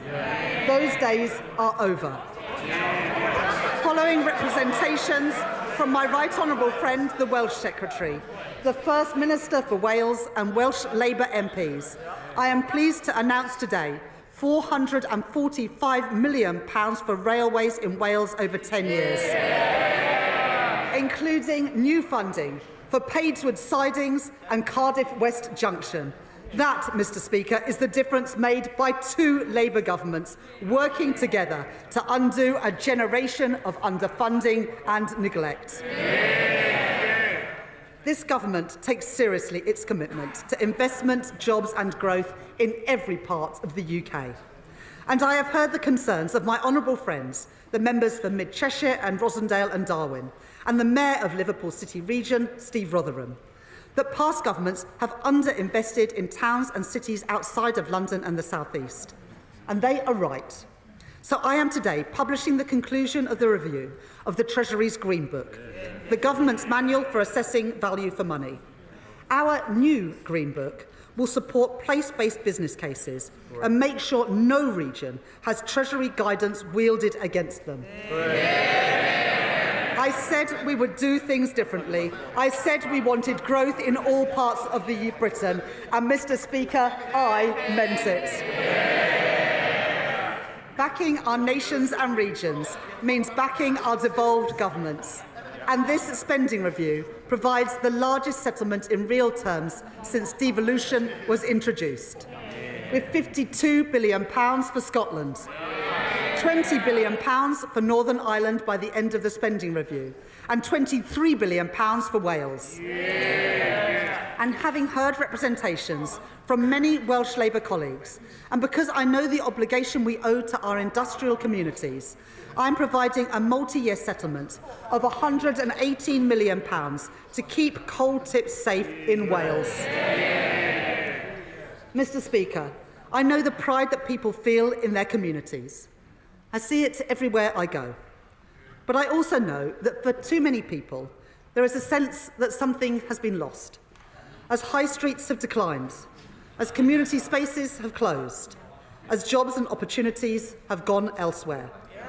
The renewal of Britain must be felt everywhere.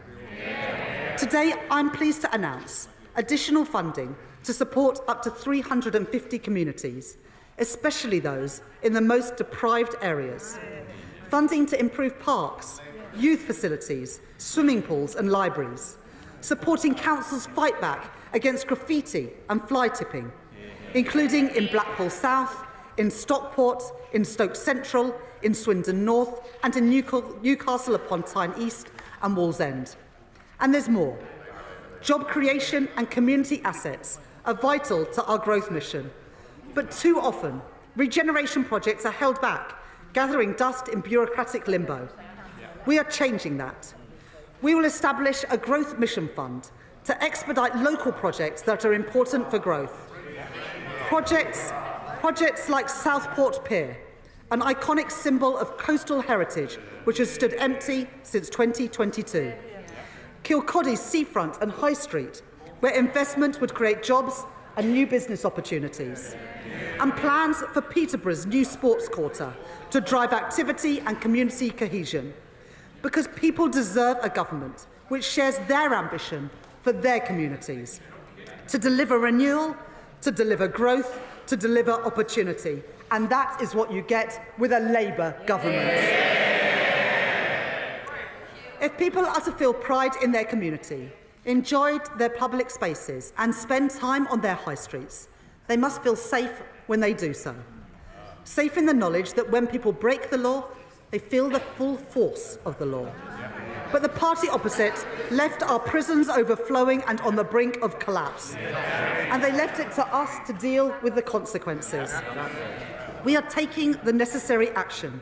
So with my right honourable friend, the Justice Secretary, we have announced that we are investing £7 billion to fund 14,000 new prison places and putting up to £700 million per year into reform of the probation system too. Today, I will do more. I am increasing police spending power by an average 2.3% per year in real terms over the spending review period. To protect our people, our homes and our streets. That is more than £2 billion, supporting us to meet our plan for change commitment of putting 13,000 additional police officers, PCSOs and special constables into neighbour policing roles across England and Wales. And as well as every place, I am determined that every family feels the benefits of Britain's renewal. Falling interest rates, supported by our commitment to economic stability, are already saving many families hundreds of pounds a month on their mortgage. I have accepted pay review body recommendations for pay in our armed forces, for our nurses, our teachers and our prison officers, giving public sector workers the fair pay rises that they deserve. And in autumn, I increased the national living wage, a pay rise for around 3 million hard-working people. And this government is doing more.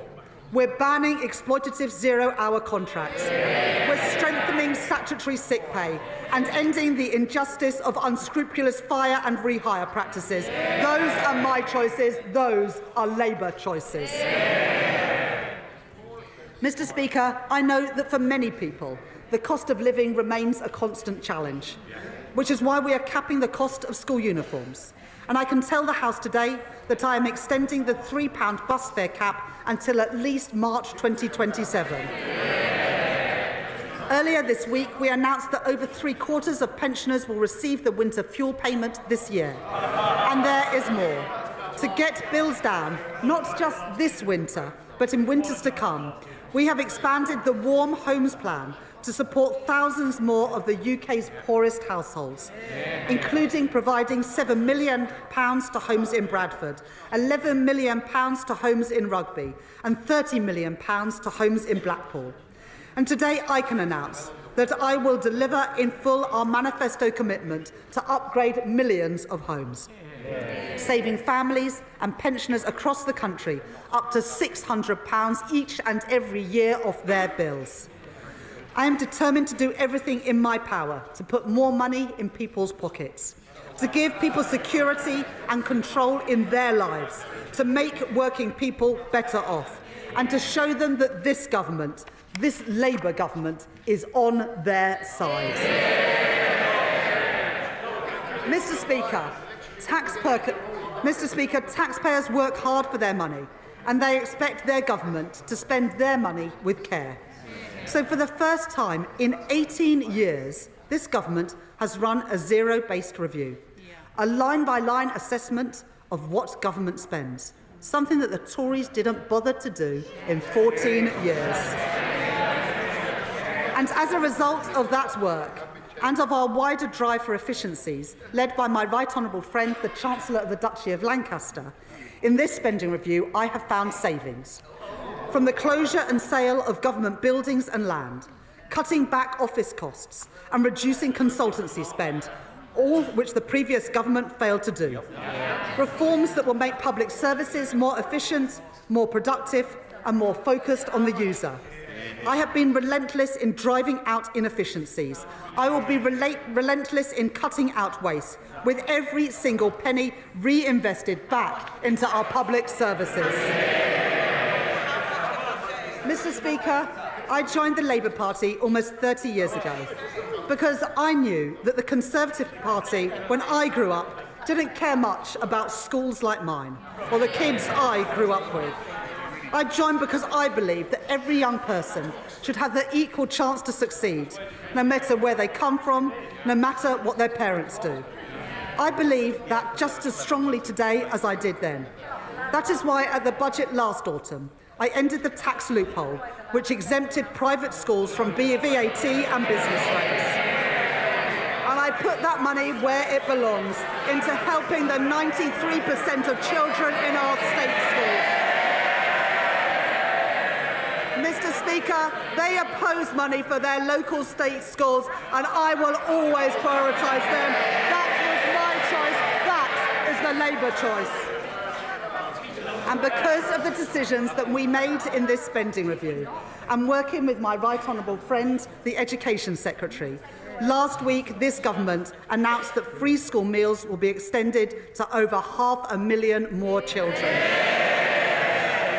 That policy alone will lift 100,000 children out of poverty, children in schools from Tower Hamlets to Sunderland and from Swansea to Bridgend. Last year, at Labour Party conference, I was proud to announce the first steps in our plan to deliver breakfast clubs for every child, with an initial rollout to the first 750 schools. And we will continue with that national rollout as part of our manifesto commitment, so that no child goes hungry and every child can have the best chance to thrive and succeed. Yeah. And because I know that a good start in life does not just start at school, I can also announce £370 million for school-based nurseries, to put us firmly on track to meet our plan for change commitment for a record number of children being school-ready. And for children's social care, To break the dangerous cycle of late intervention and low-quality care, I am providing £555 million of transformation funding over the spending review period, so that children do not go needlessly into care when they could stay at home. And for children where state intervention is necessary, better care and better outcomes. And last week, I was pleased to announce, with my right honourable friend, the Culture Secretary, that more than £130 million from the Dormant Assets Scheme with the financial services sector will be allocated to fund facilities for our young people, to give every child the chance to take part in music, sport and in drama, to fund libraries in our schools, so that the confidence and the opportunity that those resources open up are no longer the preserve of the privileged few. Those are my choices. They are Labour choices, and they are the choices of the British people. Overall, I am providing a cash uplift of over £4.5 billion a year for additional funding in the core schools budget by the end of the spending review, backing our teachers and backing our kids. Mr. Speaker, people who went to ordinary comprehensives in the 80s and 90s are all too familiar with the experience of being taught in temporary classrooms. And the previous Conservative government oversaw another generation of kids herded into cold and damp buildings as school roofs literally crumbled. It wasn't acceptable when I was at school, and it isn't acceptable now. So I am providing investment rising to nearly £2.3 billion per year to fix our crumbling classrooms.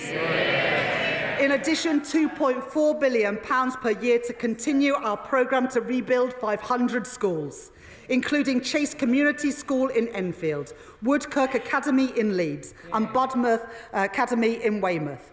Investing in our young people, investing in Britain's future, investing in opportunity for all. That is Labour's choice. Finally, Mr. Speaker, let me turn to the... I knew the chair...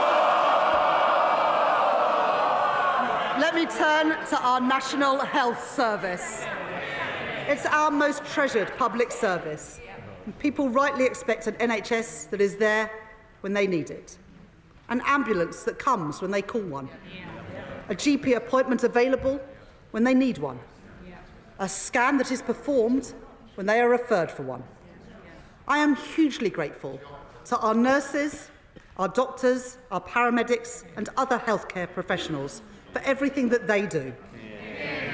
If we want a strong economy where working people can fulfil their potential, then we must have a strong NHS. Not as the Reform Party have called for, an insurance-based system.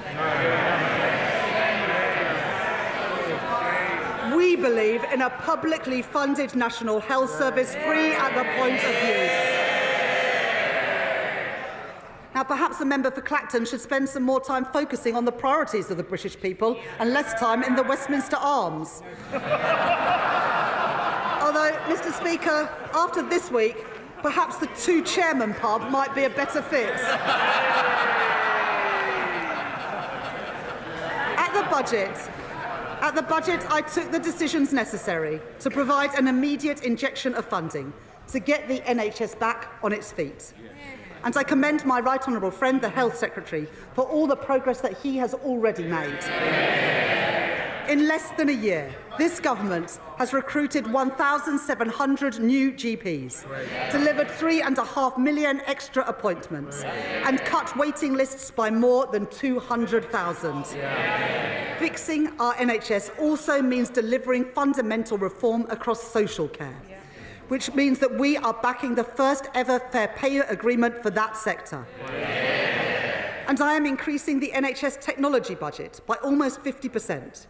And we are investing £10 billion to bring our analogue health system into the digital age, including through the NHS app, so patients can manage their prescriptions, get their test results and book appointments all in one place.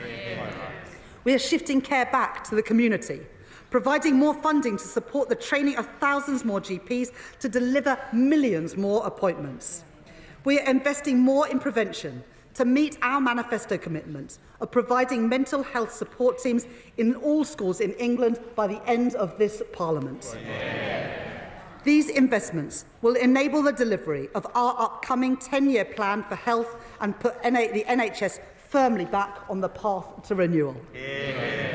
And to support that plan, to back the doctors and nurses that we rely on, and to make sure that the NHS is there whenever we need it, I am proud to announce today that this Labour government is making a record cash investment in our National Health Service, increasing real terms day-to-day spending by 3% per year for every single year of this spending review. An extra £29 billion per year for the day-to-day running of our health service. Mr. Speaker, that is what the British people voted for, and that is what we will deliver. More appointments, more doctors, more scanners, the National Health Service, created by a Labour government, protected by a Labour government, and renewed by this Labour government. Mr. Speaker, this is a spending review to deliver the priorities of the British people. Security, a strong Britain in a changing world. Economic growth, powered by investment and opportunity in every part of Britain. And our nation's health, with an NHS fit for the future. I have made my choices. In place of chaos, I choose stability. In place of decline, I choose investments. In place of pessimism, division and defeatism, I choose national renewal. These are my choices, Mr. Speaker. These are Labour choices. These are the choices of the British people, and I commend this statement to the House. Shadow Chancellor, Mel Stride.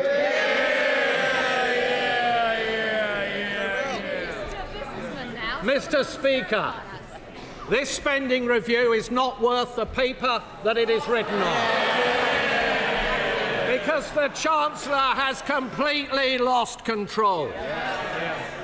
This is the spend now, tax later review, because the Right Honourable Lady knows she will need to come back here in the autumn with yet more taxes, and a cruel summer of speculation awaits. How can we possibly take this Chancellor seriously after the chaos of the last 12 months?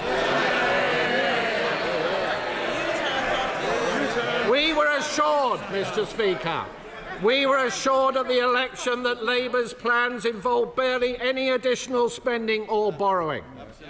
Now the Chancellor parades her largesse. Hundreds of billions in additional spending over this Parliament.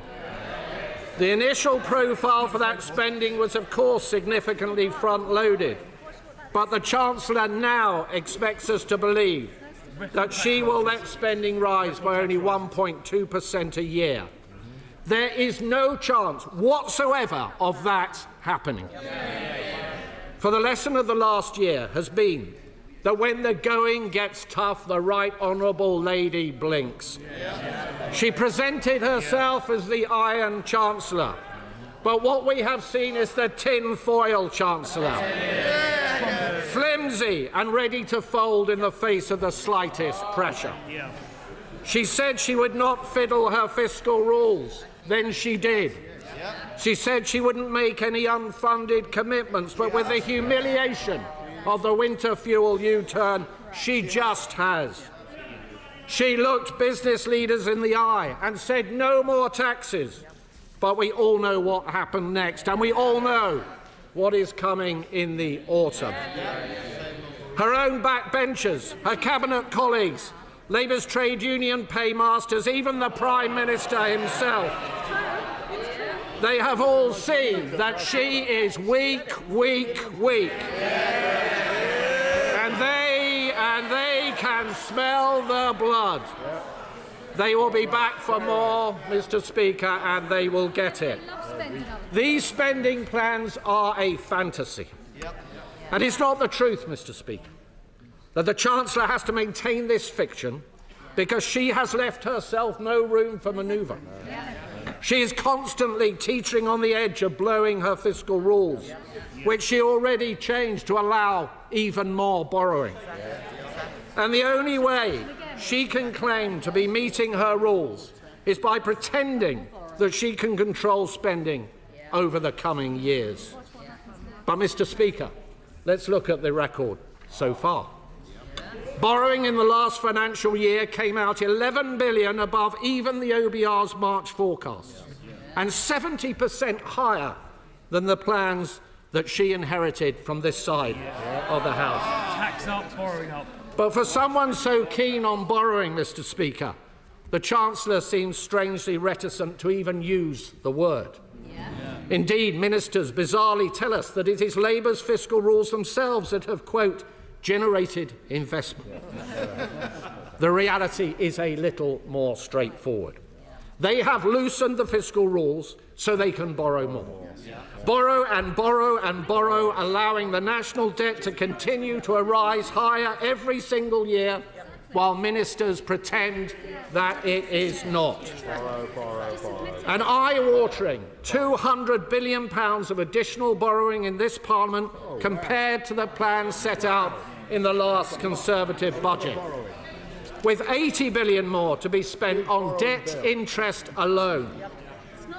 In fact, if she had retained our fiscal rules, as she said, they may laugh, Mr. Speaker. If she had retained our fiscal rules, as she said she would before the election, the OBR have confirmed that she would be breaking them right now. Mr. Speaker, our country is now vulnerable to even the smallest changes in the bond markets. Should we face a sudden external shock, we have no fiscal firepower left with which to respond, all thanks to the Right Honourable Lady's choices.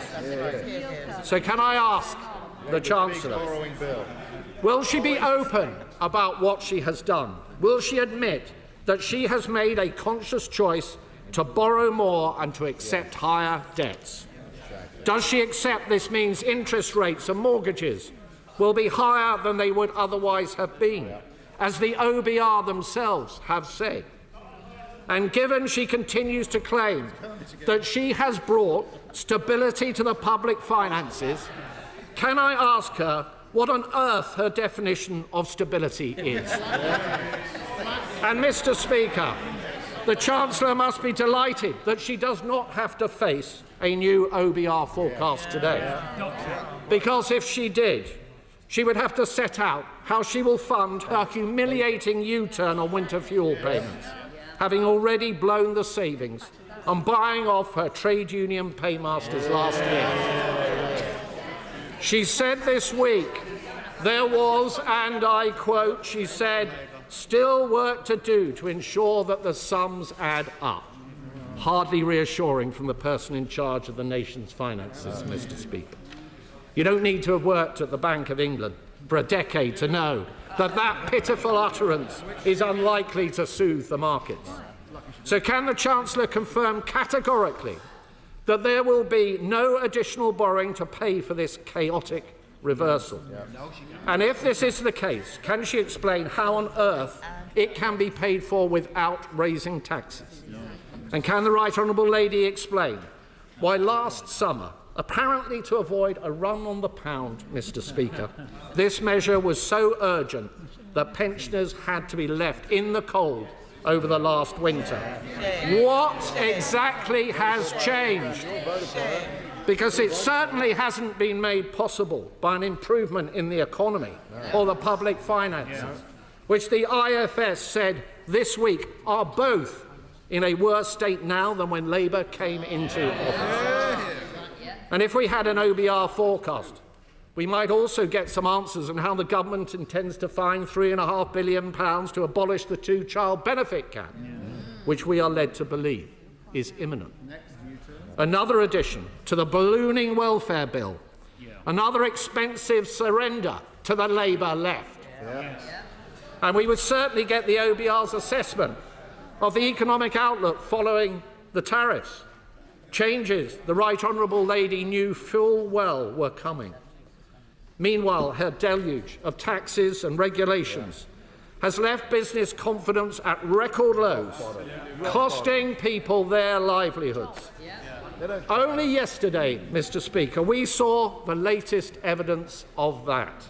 Figures for last month show the number of people on payrolls fell by more than 100,000, after already falling by 55,000 in April.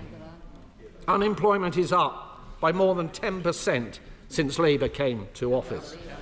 The Right Honourable Lady may trumpet extra spending today, but is not the simple truth that she has trashed the economy and left no contingency in the face of a highly volatile global outlook?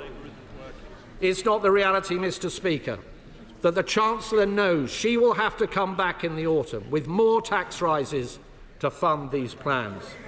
Or can she assure us right now that this is not the case? Yes or no? We know that the Deputy Prime Minister has helpfully provided her with an entire brochure of tax rises that she will no doubt be perusing over the summer. The Corbynist catalogue, Mr. Speaker. And can the Chancellor confirm, as promised, can she confirm as promised, that the income tax thresholds will not be frozen at the budget, a move she herself said would hurt working people? And Mr. Speaker, what about the uncertainties in the departmental spending plan she has just set out today? Can she assure us that these plans will not be topped up, that no backroom deals have been cut with disgruntled cabinet ministers? Can she assure us that the capital allocations announced today will actually be spent on capital, not diverted in year, as she has in the past, to day-to-day budgets to play more games with her fiscal rules? The Chancellor has had to impose a settlement on the Home Secretary because this spending review won't deliver for our hard-working police officers across the country. Instead, the Home Office budget gets squandered on asylum costs because this government simply doesn't have a plan on illegal migration. And as the Defence Secretary admitted, and I quote, the government has lost control of our borders. Small boat crossings, Mr. Speaker, are up 42% on the same point last year. On energy, at a time when businesses up and down the country are struggling with high energy costs, the Chancellor has chosen today to fund the Energy Secretary's vanity projects like GB Energy.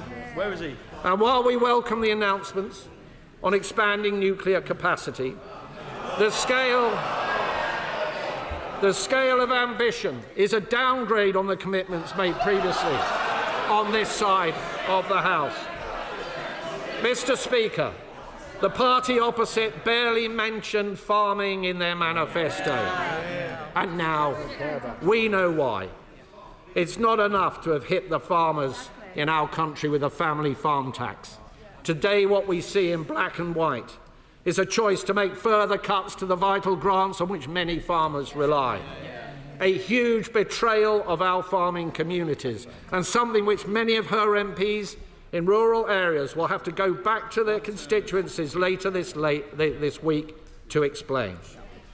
And on defence, we will always welcome any additional investment in our armed forces and capability. But there isn't any.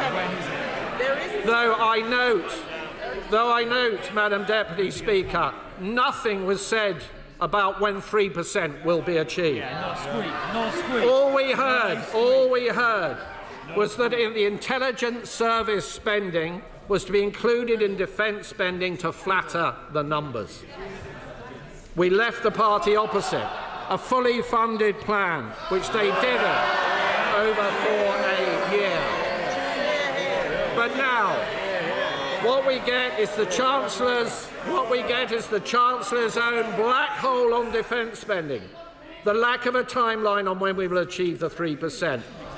Instead, we get a £30 billion bill for the Chagos surrender.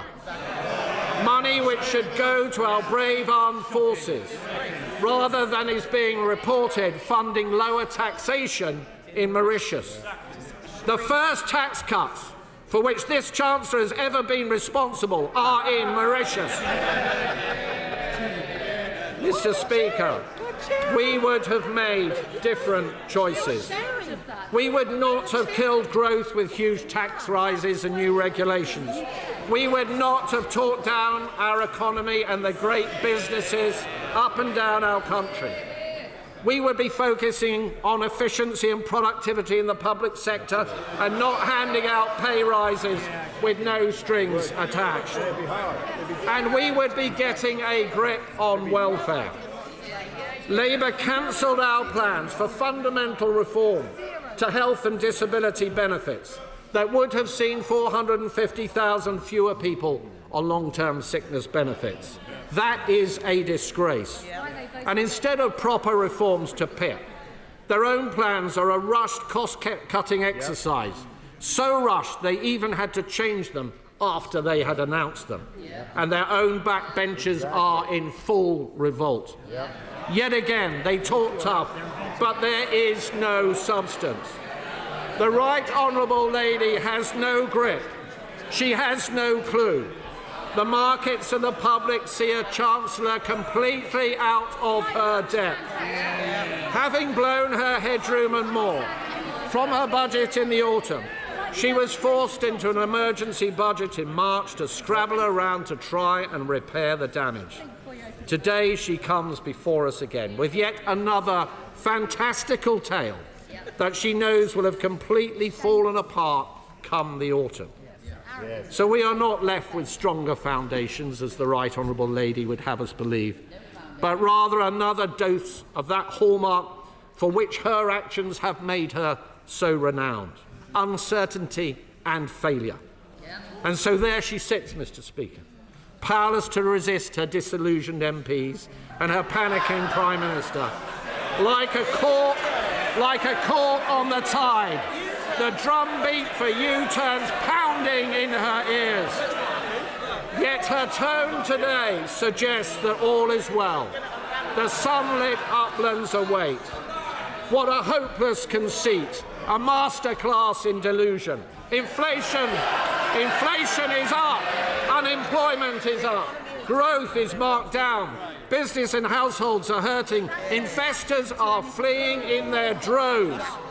The bond market vigilantes circle. And here we have the Chancellor, who refuses to listen. Not only tinfoil, but tin-eared too. And let me be clear, Mr. Speaker, it is working people and businesses who will pay the price come the autumn, with yet more taxes to pay for her weakness and her failures. Mr. Speaker, we cannot afford this spending review. And for many, the growing conclusion is that we cannot afford this Chancellor. Chancellor the Exchequer. I will address the Shadow Chancellor's specific points in a moment, but I want to start by acknowledging the progress he has made. After all, Madam Deputy Speaker, it's been quite a week for him. Last Thursday, he gave a speech saying it will take time for his party to win back trust on the economy. And today he showed us how far he and his party have to go to be able to achieve that. Now, I want to give him some credit for last week's analysis. He said that the Conservative Party was seen to have failed. He's right. He said that the last Conservative government put at risk the very stability which Conservatives had always said must be carefully protected. Madam Deputy Speaker, I agree with him. And he said that on his party's... Chancellor, I need to be able to hear, and I'm sure our constituents would also want to hear, Chancellor. He said that the credibility of the UK's economic framework was undermined by spending billions with no proper plan for how it would be paid for. Mr. Speaker, I couldn't have put it better myself. Now, the Shadow Chancellor could have gone a lot further. For example, Madam Deputy Speaker, he couldn't even bring himself to mention Liz Truss by name. Stride by name, baby steps by nature. but at least he's made a start.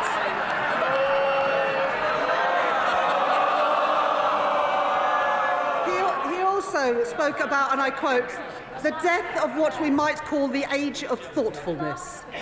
And speaking of the death of thoughtfulness, let me now turn to his response to the spending review. Now, the Shadow Chancellor welcomed our nuclear investment of £30 billion, but he said it's not enough. He welcomed our defence investment of £11 billion, but he said it was not enough. He and his party opposed the decisions that this government has taken to make those announcements possible by voting against the budget in October last year. Madam Deputy Speaker, you can't spend the money if you won't raise the money. Now that's a lesson from Liz Truss that he has already forgotten. He complained about the level of investment that I've announced, ignoring the fact that the reason this investment is so important is because his party oversaw 14 years of cratering investment, stagnating wages and public service collapse.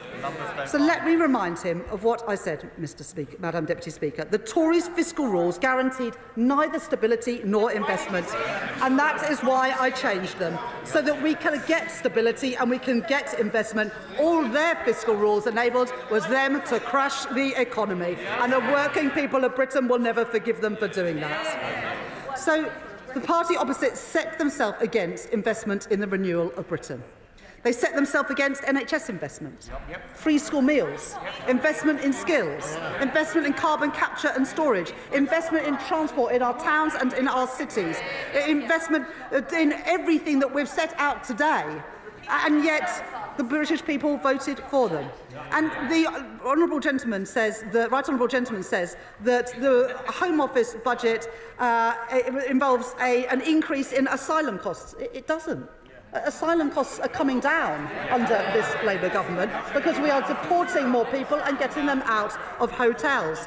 He says that we're cutting police spending, we're increasing it by 2.3% in real terms a year. And, Madam Deputy Speaker, we've had no apology. No apology for the damage that they did to our economy or to our public services. In the last 11 months, interest rates have been cut 4 times. GDP was the fastest growing of all G7 economies in the first quarter of this year. Business confidence is rising. 500,000 more people are in work. Record investment has been made in Britain. Real wages have increased more in 10 months than they did in 10 years of the Conservative government. The national living wage has increased, giving 3 million working people a pay rise. And we've done all of this without increasing taxes on working people. Those are the choices that we have made. That is the difference that we are making. And in the spending review today, we set out the spending that we announced in the budget last year and in the spring statement. Not a penny more, not a penny less. I said in the budget and in the spring statement that public services must now live within the means that we have set, and we have achieved that. There will be a budget later this year, and in that budget we will set out in the round all of the fiscal plans. But we have already drawn a line under the Tory mismanagement with tax rises last year, and we will never have to repeat a budget like that again, because we will never have to clean up after the mess that the party opposite made again. Now, the reason that this Labour government has spent its first year fixing the foundations of our economy and stabilising our public finances is because it is what we had to do.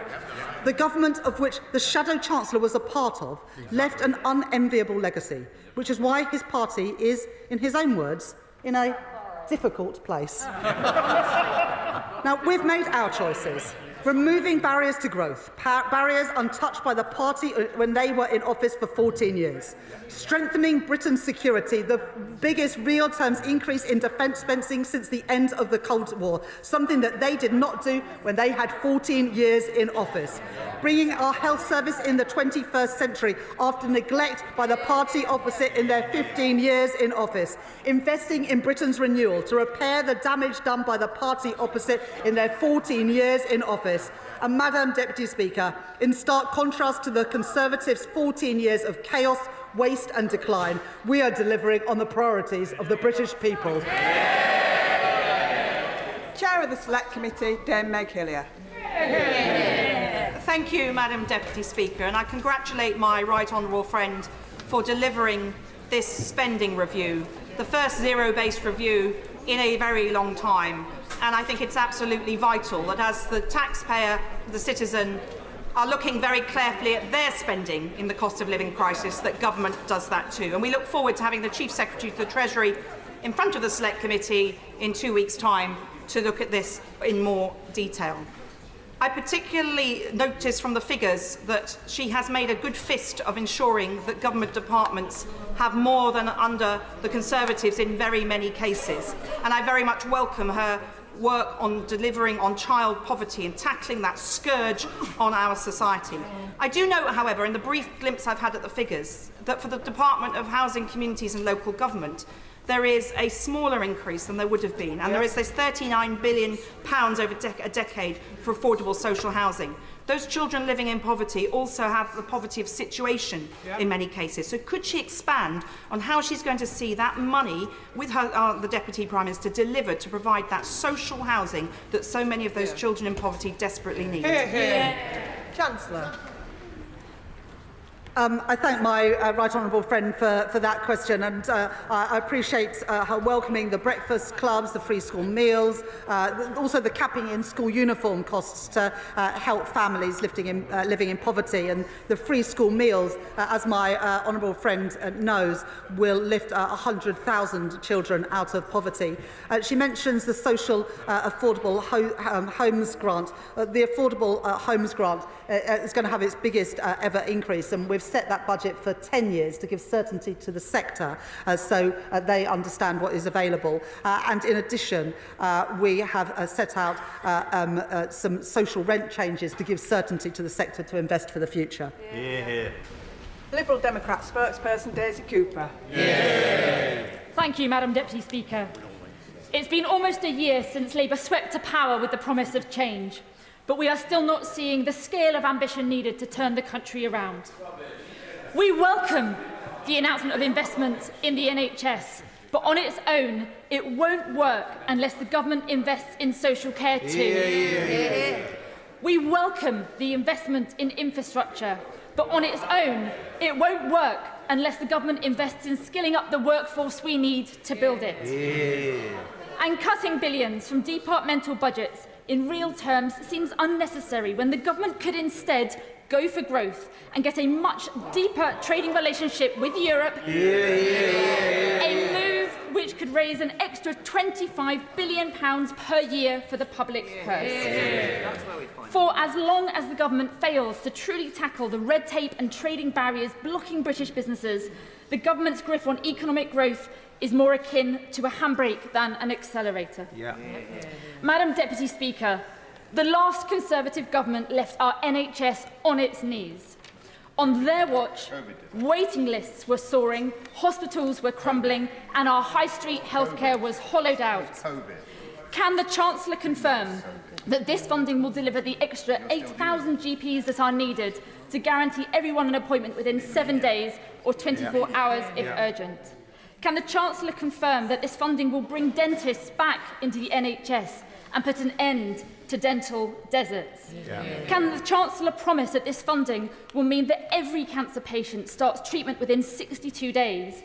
And will she promise that the government will meet the Prime Minister's own pledge that 92% of routine operations will take place within 18 weeks?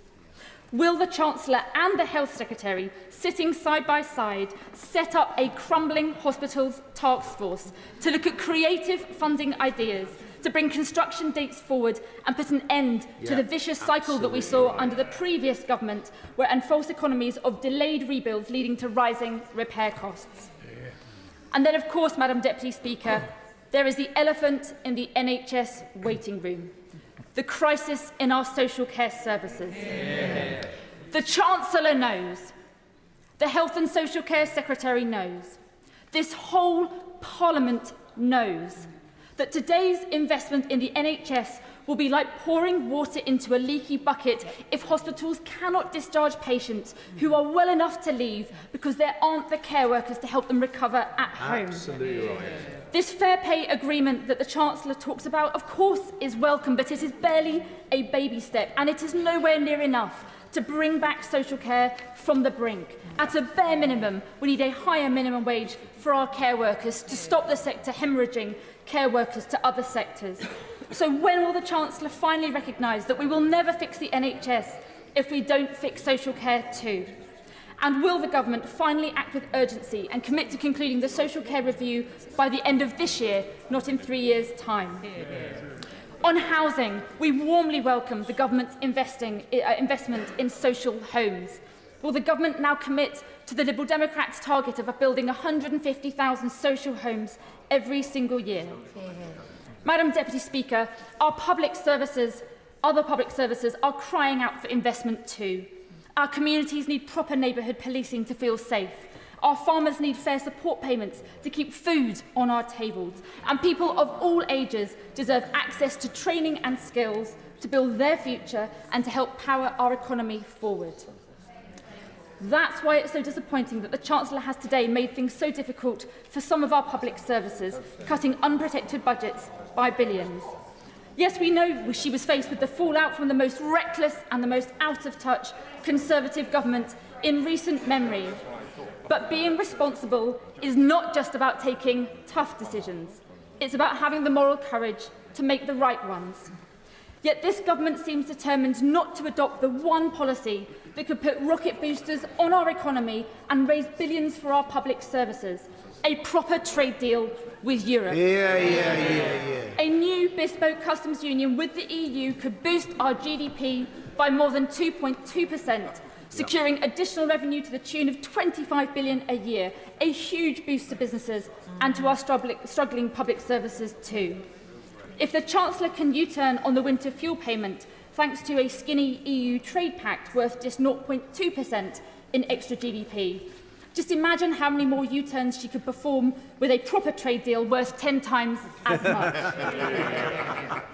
Madam Deputy Speaker, we Liberal Democrats strongly support the allocation of 2.5% of GDP on defence, but we want to see ministers go further and faster to bolster our national security in today's uncertain world.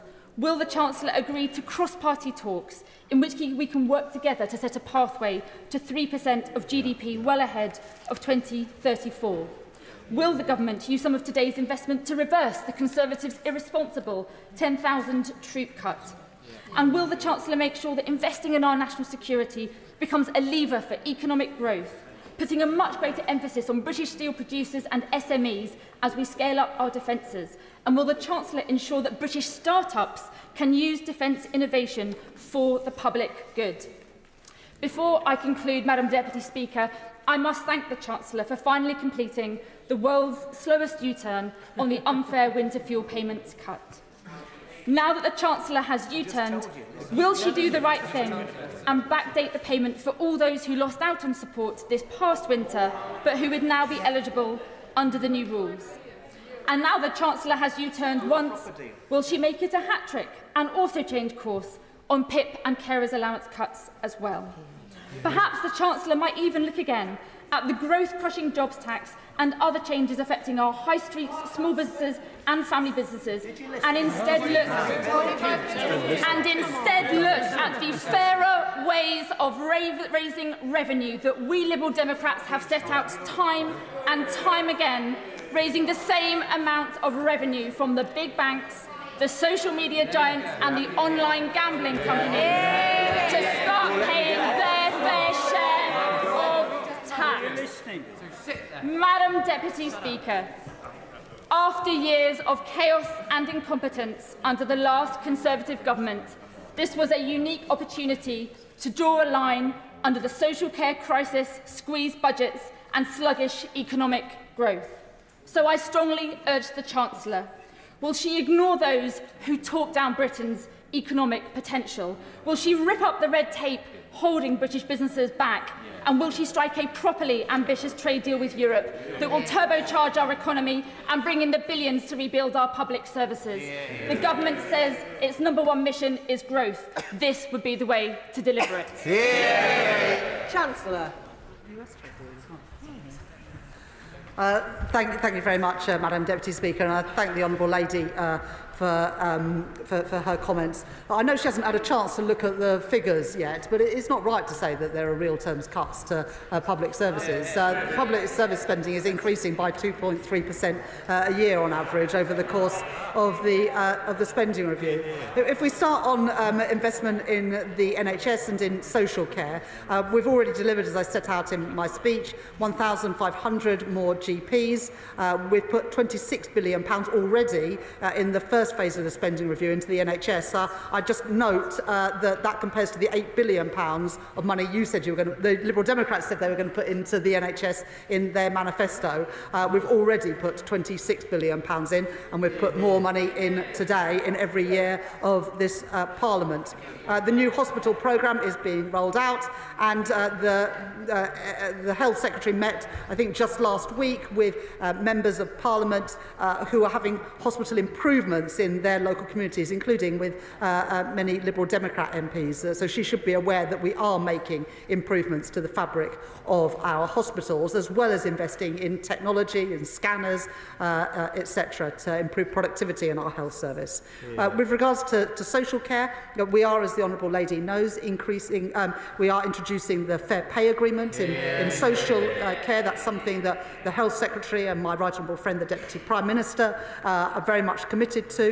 We've increased, as she'll know when she looks at the documents, local government spending power so we can put more money into social care. And in addition, Louise Casey is doing her review into the future of social care. On investment in infrastructure, yes, we are going big on infrastructure. £100 billion more announced in the budget last year, another £13 billion in the spring statement, and we're backing that up with skills, as I set out in my speech and as detailed in the spending review documents. Biggest ever investment in young people's skills so that they can access the new jobs that are being created in defence, in house building, in other infrastructure too.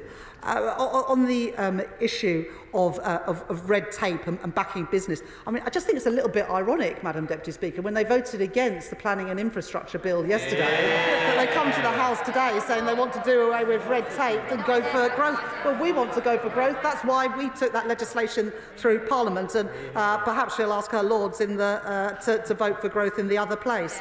On trade deals, we've done a trade deal with the US, with India and with the EU. I think that the Liberal Democrats opposed the trade deal with the US, but now apparently they think that trade deals are the way to go. Well, so do we. That's why my right honourable friend, the Business and Trade Secretary, has got 3 of them that are helping our automotive sector, our steel sector and our farming communities. On defence, yes, we will use defence spending to support growth. The Defence Secretary and I have been very clear about that, and as I set out in the speech, making Britain a defence industrial superpower. But I would just sort of say, gently to the Liberal Democrats and the Honourable Lady, if you want to support investment in public services, you've got to increase the tax rises to get there. And so they voted against the national insurance increase, which is what has enabled us to make the investments that I've set out today. Now, the Honourable Lady says she wants a wealth tax. Well, we changed inheritance tax.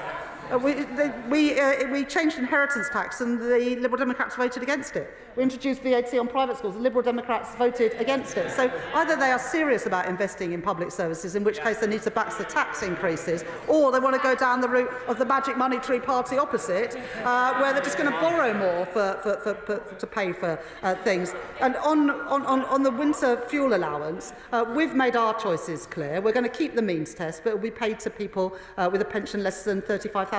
I think the Liberal Democrats want to make it a universal benefit again. Oh, OK, that's just the Tories. Well, they need to explain how they would pay for it. So, look, I appreciate the fact that she welcomes some of our policies, but I would just say that the job of Chancellor and the job of government is to make sure that the sums add up. And we made difficult decisions last October, but I stand by those difficult decisions because without them, today we would not have been able to make the investments we've made in schools, in energy and in our health service. I'm proud of what we've achieved as a government. I'm proud of the investment that we're putting in today. Bill Esterson. Thank you, Madam Deputy Speaker. The Warm Homes Plan will mean healthier homes, it will mean warmer homes, it will see lower bills and it will create jobs in communities right across the country. It is a very good plan, especially for those facing fuel poverty.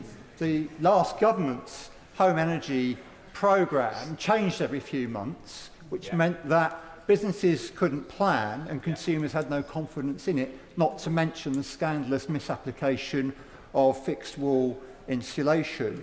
So will my right honourable friend confirm that this is a long-term warm homes plan that will deliver warmer homes and cut bills to the benefit of millions of our constituents for years to come? I thank the Chair of the Select Committee for that intervention. Warm homes is a big part of our plan to tackle the cost of living crisis. And the money that we've put into the Warm Homes plan today will mean millions more homes being able to be retrofitted with better boilers, with insulation, with solar panels. And that on average takes £600 a year of people's bills, not just for 1 year, but for every year to come. And my honourable friend is absolutely right that what we've done today is set out a 5-year package of capital investment because it is crucial that the industry is able to plan for the future and young people are therefore willing to train up and businesses are willing to invest in apprenticeships. And so that's why on all of our capital spending, including the Warm Homes Plan, we've set out a 5-year plan. Dame Harriet Baldwin. Thank you very much, Madam Deputy Speaker. And my constituents in Tenbury Wells, where they're seeking funding for the flood defence scheme, will have listened very closely to the Chancellor's remarks today to hear her mention flood defence capital spending, and yet it wasn't mentioned in her speech. So can she confirm that the capital that will be allocated in this spending review period to flood defences is going to be as high in real terms as it was in the previous Parliament? Chancellor. Well, the right honourable lady knows that we increased money for flood defences in the spending review in autumn last year because we knew that there was no time to waste. So we have already increased that flood defence spending in addition to what the previous government was spending. Liam Byrne. Thank you, Madam Deputy Speaker. This spending review is good for business. It's good for Britain's business because it invests in the things that British business need. It invests in skills, in infrastructure, in innovation, it cuts red tape and it supports small firms. But can the Chancellor just clarify that this spending review will also now open a new era of energy abundance for our country? The Business Committee heard directly from the IMF in Washington yesterday that high energy costs are now holding back growth. That is a consequence of the dither and the delay from the party opposite that left us with the highest industrial energy costs in Europe. Will she now confirm for the House that we are now consigning that era to our history? Chancellor. I thank my right honourable friend for his question, and he's right, we're backing innovation, backing skills, backing infrastructure because we are backing British business. And we're also cutting red tape, as we did yesterday when we took the planning and infrastructure bill through the House, making it easier to get things built in Britain again. And as we make the investments, we want those jobs to come here to Britain, including in the energy sector, whether that is investment in small modular reactors, in Sizewell C, in carbon capture and storage, or indeed floating offshore wind. And we'll be setting out in the next couple of weeks the industrial strategy where we'll have more to say about energy costs for business. Gavin Robinson. Madam Deputy Speaker, can I thank the Chancellor for engaging productively in the discussions around sustainable budgets for Northern Ireland, the willingness to negotiate further and the recognition that our need levels should be met. So I thank her for that engagement. Can I also thank her too for the allocations to Northern Ireland for specific community projects that have been advanced by us.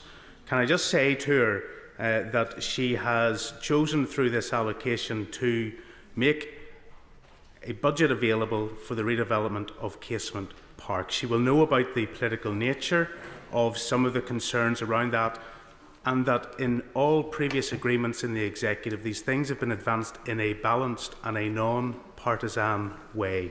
This government has chosen to step into this issue in an unbalanced and a partisan way.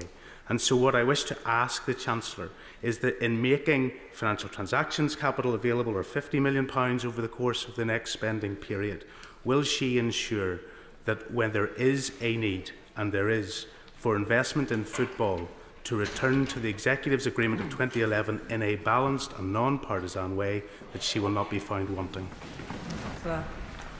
I thank the honourable gentleman for his question and the way in which he put it. I was pleased to be able to announce in the spending review today the settlement for Northern Ireland, but also money through MHCLG as well. He mentions Casement Park, and we have put £50 million in this spending review. I will arrange for a meeting for the honourable gentleman with either the Northern Ireland Secretary or a minister from my department to talk through what he wants to see. Helen Hayes. Madam Deputy Speaker, can I welcome the focus my right honourable friend the Chancellor has placed on children and young people in this spending review, with additional investment in children's social care, schools and skills. These announcements show the Government's commitment to improving the life chances of every child, and my committee looks forward to scrutinising the detail in the coming weeks. The Chancellor will know that universities are the life force of many local economies, generating jobs, improving skills and boosting life chances. Yet a number of our universities are at the brink of insolvency, and the sector has been calling for a transformation fund to help universities reform and secure a sustainable future. So can the Chancellor confirm that she will work with Cabinet colleagues to ensure that no town or city has to face the calamity of a university going bust? Chancellor. I thank the Chair of the Select Committee, my honourable friend, for that question, and appreciate her welcoming the investment in children's social care, in skills and in schools, an issue that she knows and cares passionately about. In the spending review, we were able to set out £86 billion in total of investment in R&D, much of that spent through our universities and our research institutes. But I'm certain that the Education Secretary or the relevant Minister would meet with her to talk about the wider allocation from this spending review. John Glenn. Thank you, Madam Deputy Speaker. Scientists at Porton Down at the UK Health Security Agency make a massive contribution to the welfare of our country in difficult times. 10 years ago, the Chancellor's predecessor wanted to invest £525 million, moving to a single science hub in Harlow. £400 million has already been spent, and the NAO last year said it would cost £3.2 billion to complete the move by 2036. 3 weeks ago I had an adjournment debate, and I was told that today we would know the outcome of what was actually going to happen with this project. Could I ask the Chancellor what is happening with the future of UK HSA at Porton Down? Is it going to move to Harlow at massive expense, 6 times the original estimate, 15 years later than was estimated, or can we save some money and use that money for better investment in our public estate? Chancellor. I thank the right honourable gentleman, a member of the Treasury Select Committee, for his question. We've made the allocation to the Department of Health, £29 billion annual uplift, and it will be up to the Secretary of State to allocate that money. But I will make sure that he's heard your question and gets a proper reply to you. Louise Jones. Thank you very much, Madam Deputy Speaker. With £2.5 billion investment into nuclear in Derby, £2.5 billion into nuclear fusion in North Nottinghamshire, and £500 million into steel suitable for use in the nuclear industry in Sheffield, I note that my constituency of North East Derbyshire is surrounded by wonderful opportunities in these industries of the future. Can the Chancellor outline what more we can do to support young people in my constituency to access careers in this industry? Chancellor. I thank my honourable friend for that question. But we were proud as a government to be able to step in and save British Steel at Scunthorpe. And I thank again my honourable friend, the member for Scunthorpe. But it's not just Scunthorpe, also opportunities in Sheffield and at Port Talbot. Because as we build this infrastructure, whether it's trams and trains or nuclear power or submarines, we want to use steel made in Britain. And that's a really exciting opportunity, and the investments that we're putting in small modular reactors and fusion in Nottinghamshire and Derby create great opportunities for jobs, and that's why we're also in this spending review putting record investment in skills so that young people in North East Derbyshire and beyond can get access to the jobs being created. Liz Saville-Roberts. The announcement of just £44.5 million a year for the next 10 years for Welsh Rail is Labour's flimsy fig leaf of an excuse for the multi-billion and multi-decade scandal that is HS2. Yeah. The money announced today is only significant if it matches what Wales will continue to lose from all England-only rail projects up to now and in future. So can the Chancellor guarantee that Wales will, from now on, receive the full £4 billion HS2 consequential funding, or will she admit that her announcement on Welsh rail funding is nothing but smoke and mirrors? Chancellor. I do think saying that £445 million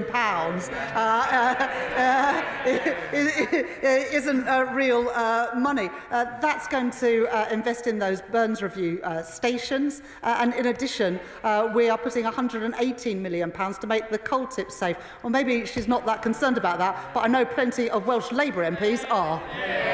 Matthew Patrick. Thank you, Madam Deputy Speaker. I wonder if the Chancellor can help me, because I want to write a letter to my constituents in Wirral West, and I don't know which story I should lead with. Whether it should be the record investment in our NHS to get more doctors' appointments, the money for our police to get more police on the streets, whether it should be the transport investment to get new train stations, or the money to give hungry children in my constituency free school meals. Could she help me out? I've only got one page. What should I start with? Chancellor. Well, you want to have that bit on the leaflet to remind them that you were lobbying for all of these things, so you can take the thanks. Dave Dugan. Thank you, Madam Deputy Speaker. I welcome the U-turn on the winter fuel payment. Of course, I do, and lots of my constituents will do likewise, but there's no respite in this spending review for the farmers in Scotland, the business owners in Scotland, the GP surgeries or the disabled in hospices in Scotland.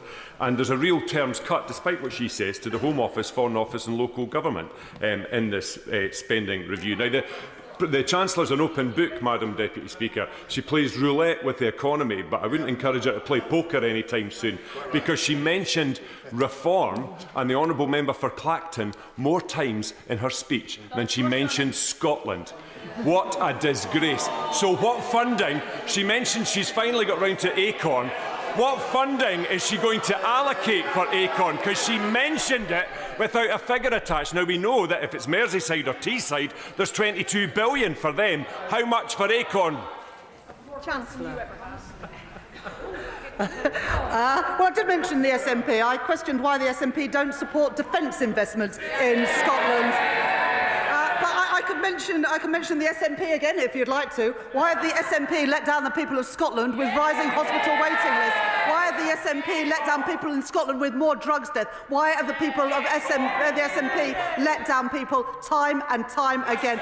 We are putting money into Acorn, we are putting money into a defence investment, and we are giving a record settlement to the SNP government, but hopefully they won't be there for much longer. Florence Session-Early. Thank you, Madam Deputy Speaker, and can I thank my right honourable friend, the Chancellor, for prioritising affordable housing today. This extra investment is going to go a long way to the overdue, spiralling, broken housing system, which has pushed so many people into poverty. Last year, we saw a record 126,000 households facing homelessness, and an increase of over 17,000 in 1 year alone.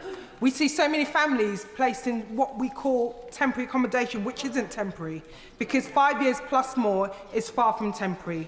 Children travelling hours to get to schools, families not having a space to grow up, and we've lost a decade of building social homes that we need.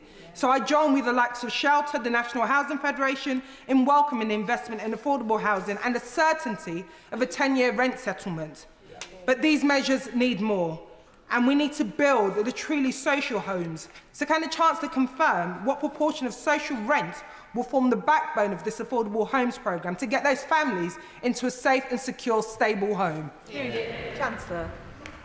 Well, I thank my honourable friend for her campaigning on these issues of housing and homelessness, which is a big challenge in many of our constituencies, including hers in Vauxhall.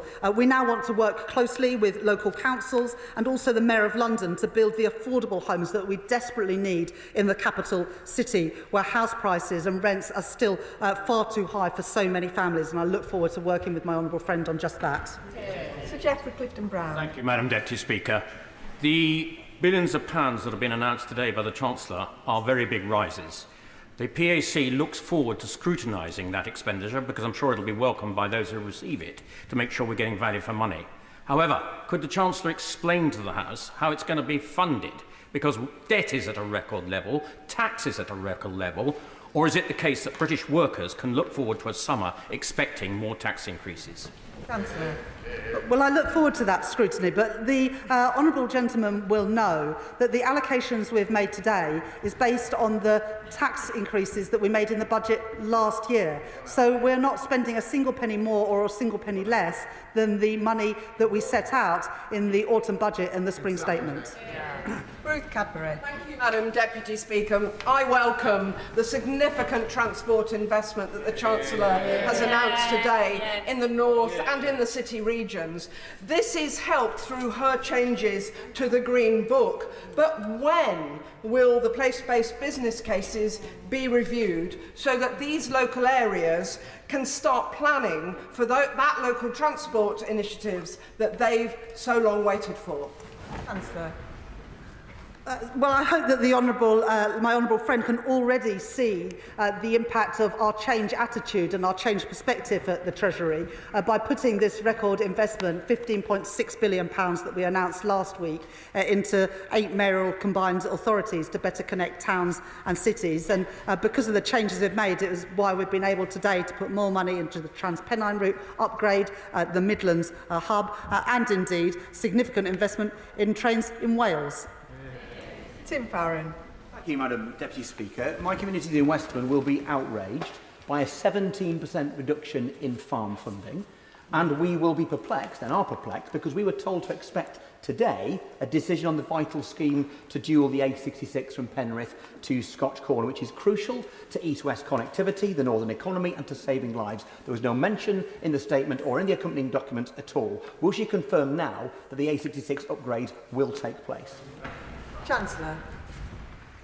I thank the right honourable gentleman for that question. The allocation has now been made to the Department for Transport. We haven't set out every project that's going to fund today, and I'm sure that the Transport Secretary will come to this House or the relevant Select Committee in due course.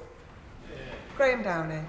Thank you very much, Madam Deputy Speaker. Can I thank the Chancellor of the Exchequer, in particular putting her faith in young people for the future with investments in AI, nuclear and defence, opportunities which young people in Scotland deserve, alongside £1.2 billion for training and apprenticeships. Meanwhile, in my own constituency, Fife College has recently warned of course cuts and campus closures thanks to the mismanagement of the Scottish budget by the SNP. Does she agree with me that the best way to get opportunities that young people deserve in defence, nuclear and other industries is with a Scottish Labour government and Anas Sarwar as First Minister? Well, I think we saw in the by-election last week how desperate the people of Scotland are for change after 2 decades of SNP so-called leadership. We are putting investment in training and apprenticeships in this spending review, and I very much hope the SNP will match that in Scotland. Richard Tice. Thank you, Madam Deputy Speaker. Well, the Chancellor inherited supposedly a black hole, and she's dug a crater into which public confidence is plunging. Business confidence is plunging. And the truth is, 250,000 jobs are disappearing since the blunder budget. And despite all the noise we hear from the benches opposite, the reality is that government spending is completely out of control. Inflation is up Unemployment is up. Government borrowing is up. And the cost of government borrowing is up. And the only thing that's going down are jobs and GDP. But I have some good news for the Chancellor. In the 10 councils that we control, Madam Deputy Speaker, that we control, we're already identifying savings of hundreds of millions of pounds. She may want to learn some lessons. That, Madam Deputy Speaker, is why reform is leading in the polls. Chancellor. Well, I noted recently on a podcast that the honourable member said that he wanted to cut government spending by £300 billion. Well, that would mean getting rid of the whole of the NHS and the whole of the defence budget. We have increased spending by £300 billion to invest in our schools, our hospitals, our transport and our defence. I know that the party on those benches is soft on defence, soft on workers' rights and want to privatise our NHS. I don't think that is the priorities of the British people. John Brady. Thank you, Madam Deputy Speaker. I may say reforms economic policies appear to have been cooked up after a heavy night at most bars in The Simpsons. 18 years of the SNP. They have failed to invest in Glasgow's transport infrastructure. We have no airport rail link, no Parkhead station. We don't even have lifts at Bridgeton Station. And I contrast this, Madam Deputy Speaker, with the Right Honourable Friend, the Chancellor of the Exchequer's firm commitment to transport. Does my right honourable friend agree with me that £50 billion extra for the Scottish Government to sort out the SNP's NHS waiting lists, record investment in the defence industry in Clyde to defend our nation, which the SNP object to, investment in clean energy critical for jobs in Glasgow, and continued support for the Glasgow and Clyde Valley City deal demonstrates that Scotland runs through the heart of this Labour government, and it's time we turfed out the SNP after 18 years of failure. In the spending review today, we've set out investment in defence to support jobs in Scotland, investment in Acorn to support jobs in Scotland, investment in nuclear, which will benefit the people of Scotland with lower bills, and a record settlement for the Scottish Government. It's up to them now to use that money wisely. I wouldn't hold out much hope under the SNP. Esther McVeigh. Thank you very much, Madam Deputy Speaker. Now, I know the Chancellor considers herself to be a world-leading economist, so can she tell me how it is that everyone in the country knew that by hiking taxes on employers' national insurance contribution, making it more expensive to employ people, would destroy jobs, destroy businesses and destroy the economy, but the only people who didn't know that was her and her socialist boss. Chancellor of the Exchequer. I'm sorry to disappoint the Right Honourable Lady, but there are 500,000 more jobs in Britain since the last general election, and business confidence is going up. Jeevan Sandhu. Thank you, Madam Deputy Speaker. My constituency of Loughborough, Shepshed and the Villages is in the East Midlands, a region that has been overlooked for too long. That ends today. Firstly, we're changes to the Green Book, which we all welcome, more money outside of London. I hope my colleagues don't mind too much. And secondly, over £100 billion of investment. So can the Chancellor please set out how today's investment will get bills down and wages rising in my constituency of Loughborough, Shepshed and the Villages? Chancellor. I thank my honourable friend for welcoming the changes to the Green Book, which will better enable the government to invest and will stop the situation where the Treasury used to wield the Green Book against local communities and the investments that they wanted to make. And this was a good spending review for the East Midlands, as my honourable friend mentioned, with investment in nuclear fusion and also in small modular reactors. And many businesses in those supply chains right across the East Midlands will benefit from that significant investment and the jobs it brings too. Bobby Dean. Thank you, Madam Deputy Speaker. Last year during the mayoral election, Sadiq Khan claimed that a Labour mayor working for the Labour government will be a game changer for the city. But just now he's released a statement criticising the spending review for underfunding the Met Police, failing to invest in our transport infrastructure and potentially making the housing crisis in our capital worse. Was Sadiq Khan wrong to put his trust in this Labour government? Yes. Well, for London today, we have increased the spending power of the police by 2.3% in real terms every year, a record investment in the Affordable Homes Programme to include building new homes in London, free school meals, lifting around 10,000 children in London out of poverty, and much more. We've also backing a third runway at Heathrow and investing in tunnelling to take HS2 to Euston. So this is a good budget for London, but most importantly, it is a good spending review for the whole of the United Kingdom. Alex Baker. Thank you, Madam Deputy Speaker. Can I congratulate the Chancellor on the spending review and welcome both her commitment to defence spending and to us being a defence industrial superpower, which is so vital for my community of Aldershot and Farnborough. This week, my honourable friend for York Outer and I published our report on rewiring British defence finance to support her work to fire up our defence industrial base. As part of this, will the Chancellor support my campaign for a UK-led multilateral defence, security and resilience bank to finance our national resilience, support our allies and keep our country safe? I thank my honourable friend for that question, and I also would like to thank her for the work that her and the member for York Outer, my honourable friend for York Outer, have done in making the moral case for financial services firms investing in defence, because it is what keeps our country safe. And as we uplift our defence spending, we do want to get value for money for that. That's why we were pleased in the deal that we did with the EU that we have also secured a defence industrial partnership with the EU. Adrian Ramsey. Thank you, Madam Deputy Speaker. Across the country, people are seeing their health services severely overstretched. School head teachers are faced with having to make cuts. And of course, the most vulnerable people in society are now facing cuts to disability benefits. The BBC has produced analysis on the Chancellor's statement today, saying that her figures will show a sharp decline in budgets for public services after 2026.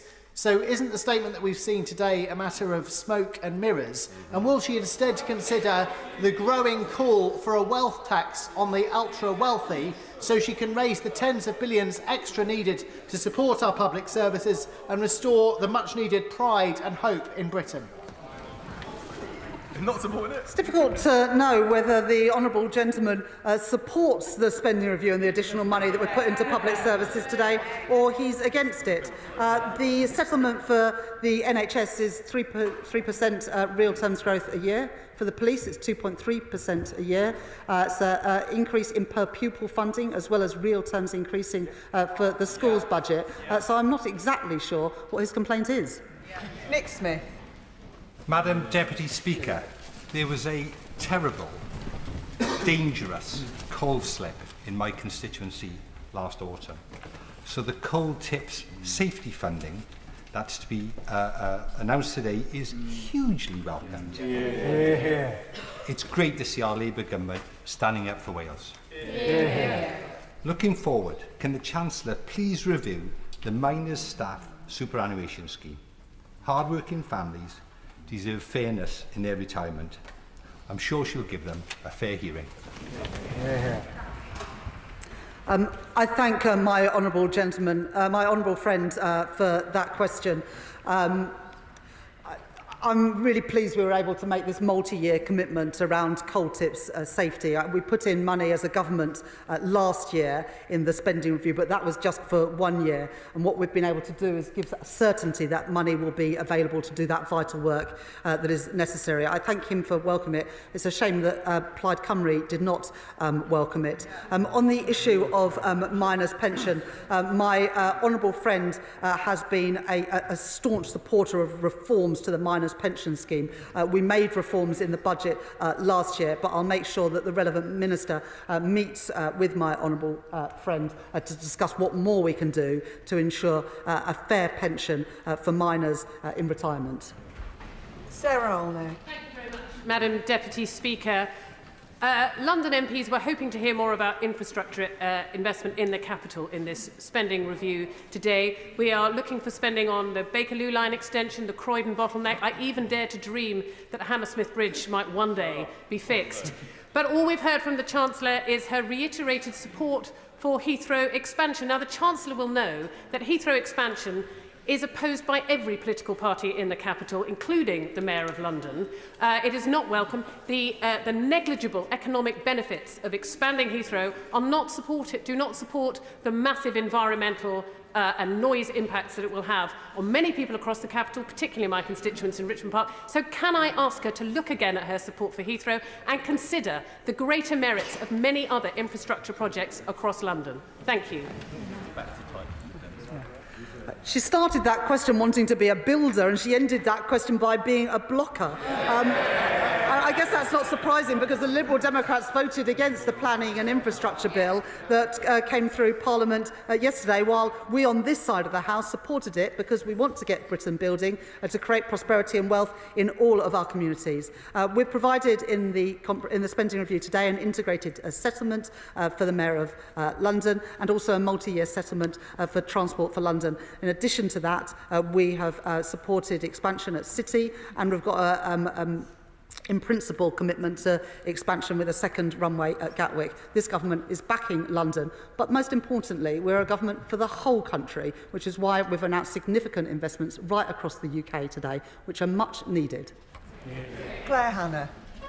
The SDLP's priority continues to be funding Northern Ireland on the basis of need, and I urge focused action so we can have sustainable public services and hopefully stable politics to start to deliver in health and education and the squeeze in housing and childcare. I also warmly welcome the funding allocation for Casement Park, which represents much more than just a stadium. It is a home for Ulster GAA to match the wonderful homes we have for soccer and rugby in Northern Ireland, and it's a flagship venue for West Belfast and an economic opportunity for the whole city. Would the Chancellor agree with me that while there's a way to go to get the funding for the stadium that the GAA's hundreds of thousands of supporters and volunteers deserve, that the onus is now on the Stormont Executive, on Sinn Féin, on the DUP, on the Alliance Party to get moving, to end a decade of dither and delay, and to finally get Casement Park built?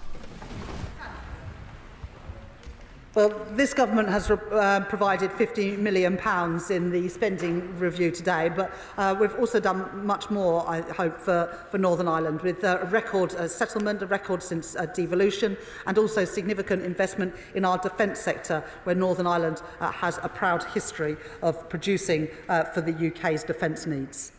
Martin Vickers. Thank you, Madam Deputy Speaker. Of course, I welcome the continuing support for Scunthorpe Steelworks. I would just gently remind the Chancellor that that came 7 months after I first raised the issue here in the House, and we then had the panic of the Saturday sitting in April. But moving on from that, she mentioned the support for the Viking CCS project, which again is something I've been lobbying for a long time. Could she give a little more detail in terms of the time frame for that? I thank the honourable gentleman for welcoming what we did with British Steel at Scunthorpe. I know that he's been a strong voice advocating for British Steel in Scunthorpe, unlike some of our late arrivals in another party.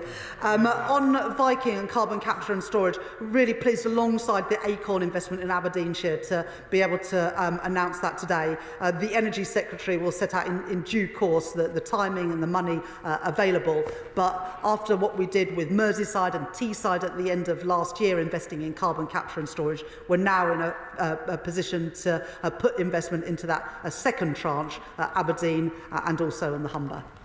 Yasmin Qureshi. Thank you, Madam Deputy Speaker. I want to thank the Chancellor for all the spending commitments that she's made, whether it's education, whether it's health or transport. But I want to particularly refer to the £39 billion that she's committing to housing. In my constituency of Bolton South and Walkden, thousands of families are still waiting for a social home, with Bolton housing waiting list about 20,000. Can I ask the Chancellor what some of the money or funding is directed towards, building more social housing in areas like mine so that we can meet the need of our constituents. My honourable friend speaks powerfully about the desperate need for more social and affordable homes in all of our communities, including in Bolton. And this multi-year commitment with £39 billion of investment will help to build the social and affordable homes that our country desperately needs. And the Department for the MHCLG will now work with local authorities to bring forward those plans and get Britain building those homes that we need. Dr. Ben Spencer. Thank you, Madam Deputy Speaker. Yeah, yeah. What's in some ways most interesting about the spending review is what's not mentioned. No mention of the Road Thames scheme, no mention of our rivers, no mention of the Animal Plant and Health Agency in Newhall, no mention of improvements to rail despite nationalisation of South Western Railway, almost in fact no mention of the South East at all, despite us saying that this is a spending review for the whole UK. But they do effectively confirm a third runway, despite no local engagement. Can I invite the Chancellor to come to Runnymede and Weybridge to meet people and see if their priorities are indeed hers, as she claims? It's difficult to understand exactly what the Conservative critique is of this spending review, because the Shadow Chancellor says that we should spend less, and the Honourable Gentleman has just asked us to spend more. Now, if you want to spend more, if honourable members on any side of the House want to spend more, they need to say where the money is going to come from. I'm not sure if he's got an answer to that.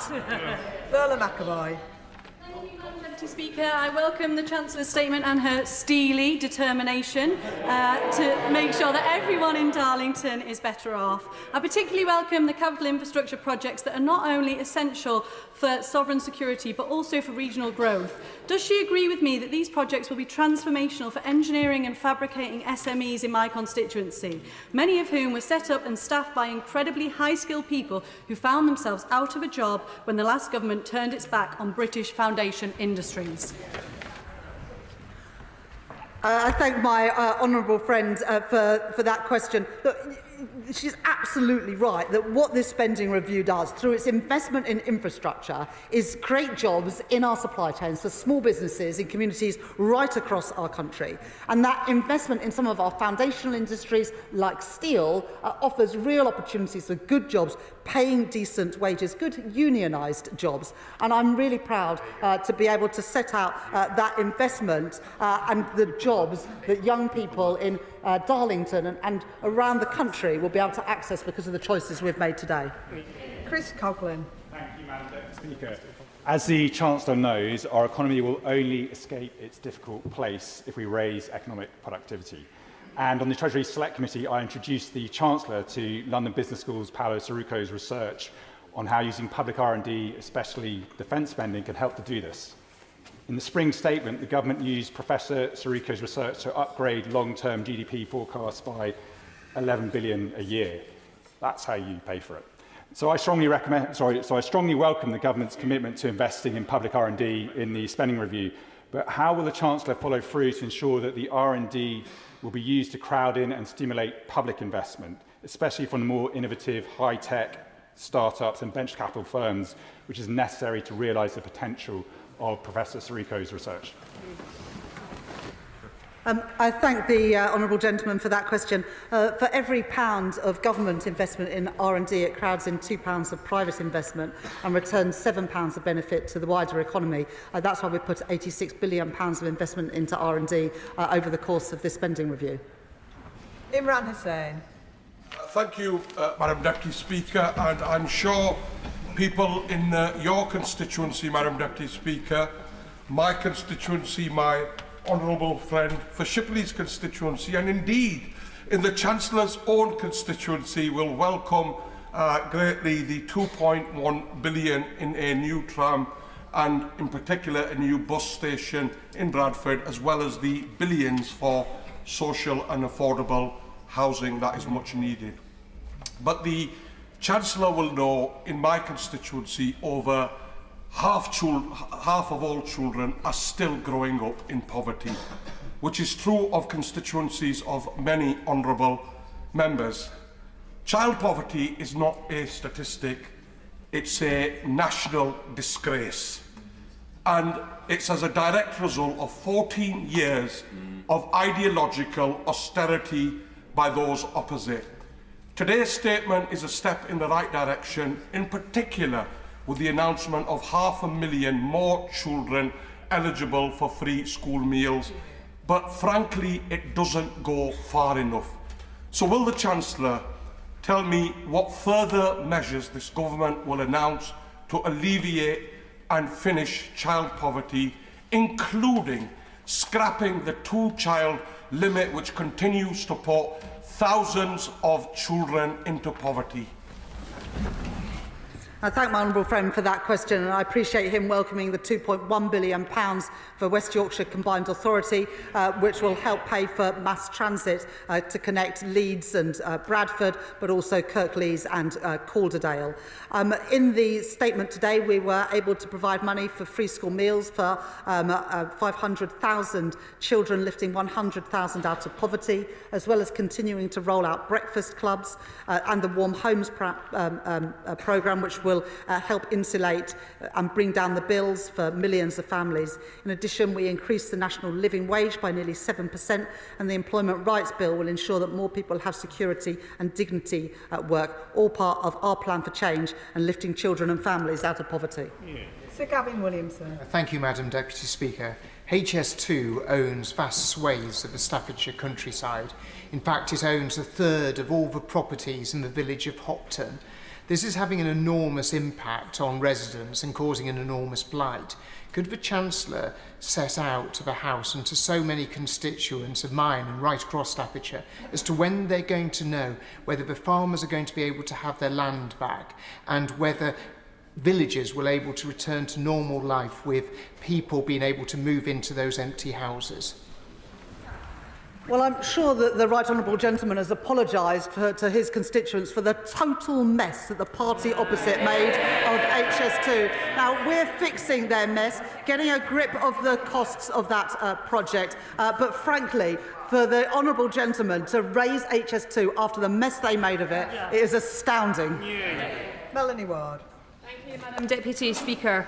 Almost 20 years of the SNP in government in Scotland, and we have 43,000 Fifers on an NHS waiting list, and a growing gap in educational achievement between kids from the richest and poorest areas. Less than 1 year of a Labour UK government, and we are delivering record funding for Scotland, falling energy bills, a pay rise for 8,000 Fifers, new defence jobs in Fife, and an announcement that will be warmly welcomed by my constituents today: new investment in the renewal of Kirkcaldy Town Centre and the potential of our amazing seafront. Does the Chancellor agree that this is the difference a Labour government makes?